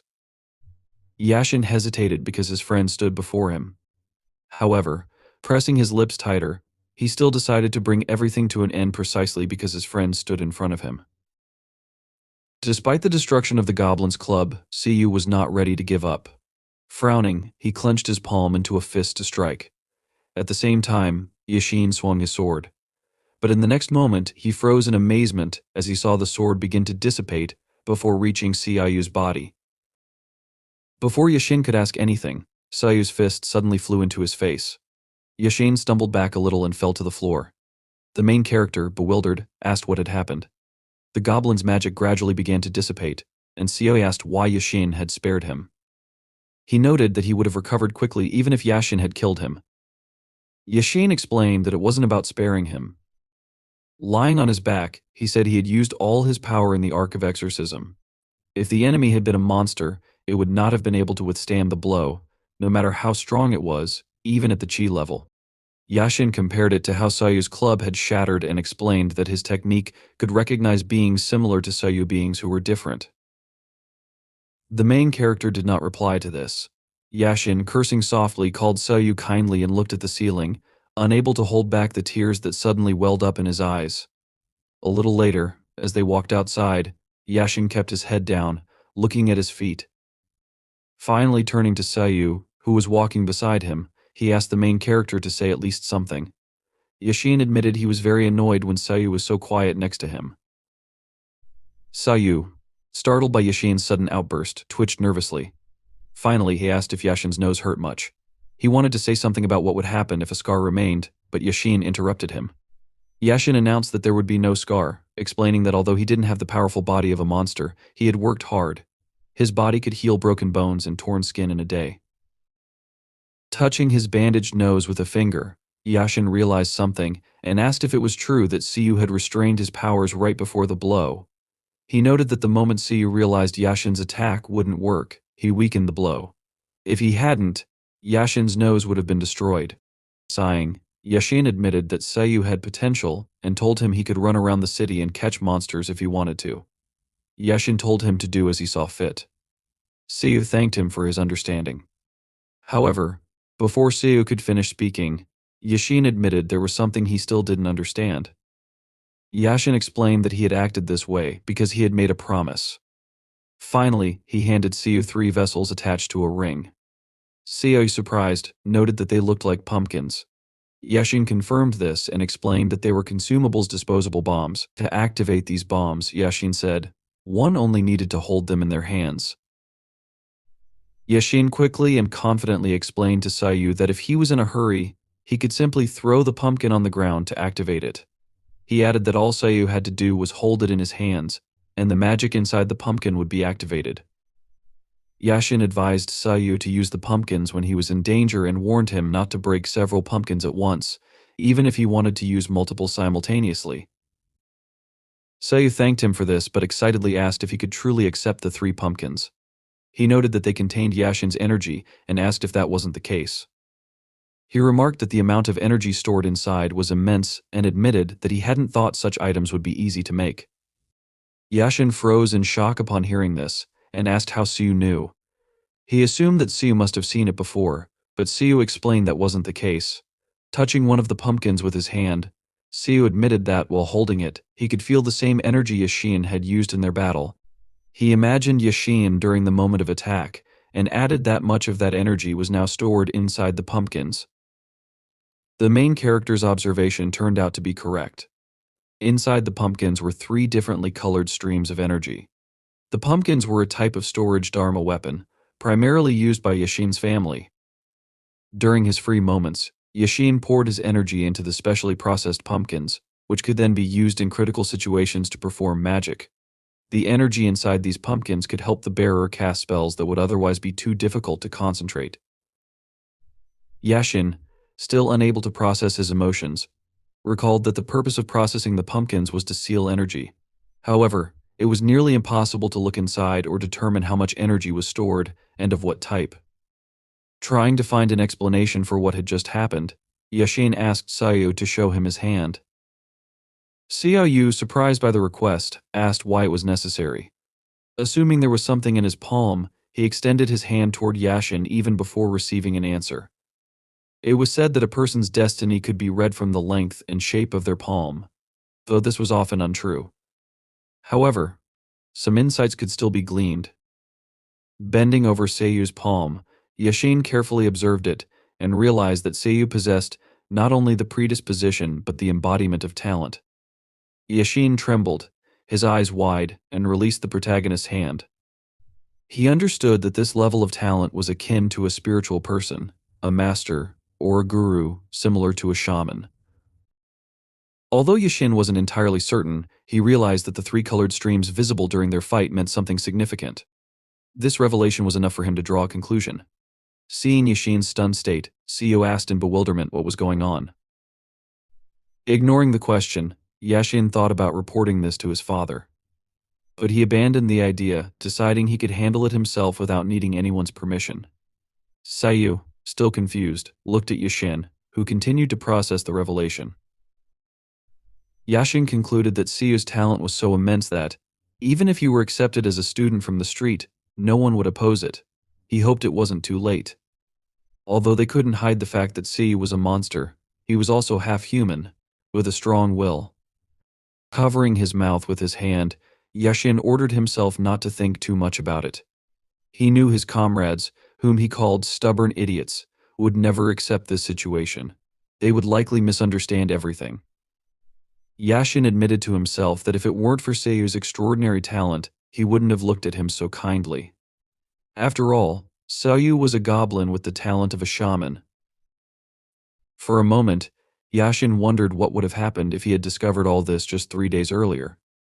In the end, hiding his amazement, he smiled, closed his eyes, and remarked that Siu had a very complicated life. The protagonist, surprised, opened his mouth and asked if Yashin could really see all this just by looking at his palm. Yashin responded evasively, saying that he might or might not have done so. He then asked when Siu planned to return to school. Siu, glancing at his tracksuit, decided he needed a new uniform first, as it was the only clothing he had. He also noted that his legs seemed to have shrunk by 1 size. Yashin admitted that this was impressive, but added with a smile that everyone's reaction at school would make it all worthwhile. He wondered how many people would recognize Siu if he didn't reveal who he was. Siu froze, opening his eyes wide, then looked at Yashin with displeasure. He asked if it was true that Yashin was enjoying himself. He admitted he had a headache just thinking about it. Yashin, however, despite Siu's frustration, was genuinely looking forward to the moment. Yashin was talking about it just recently when he suddenly took out his phone. Looking at the screen, he said that this simply could not happen, since it was already very late. Now he understood why he was so hungry, and Siu offered to eat nearby, saying that he would treat Yashin. Yashin didn't understand why Siu was suggesting this and asked if they couldn't go to Siu's place to eat there.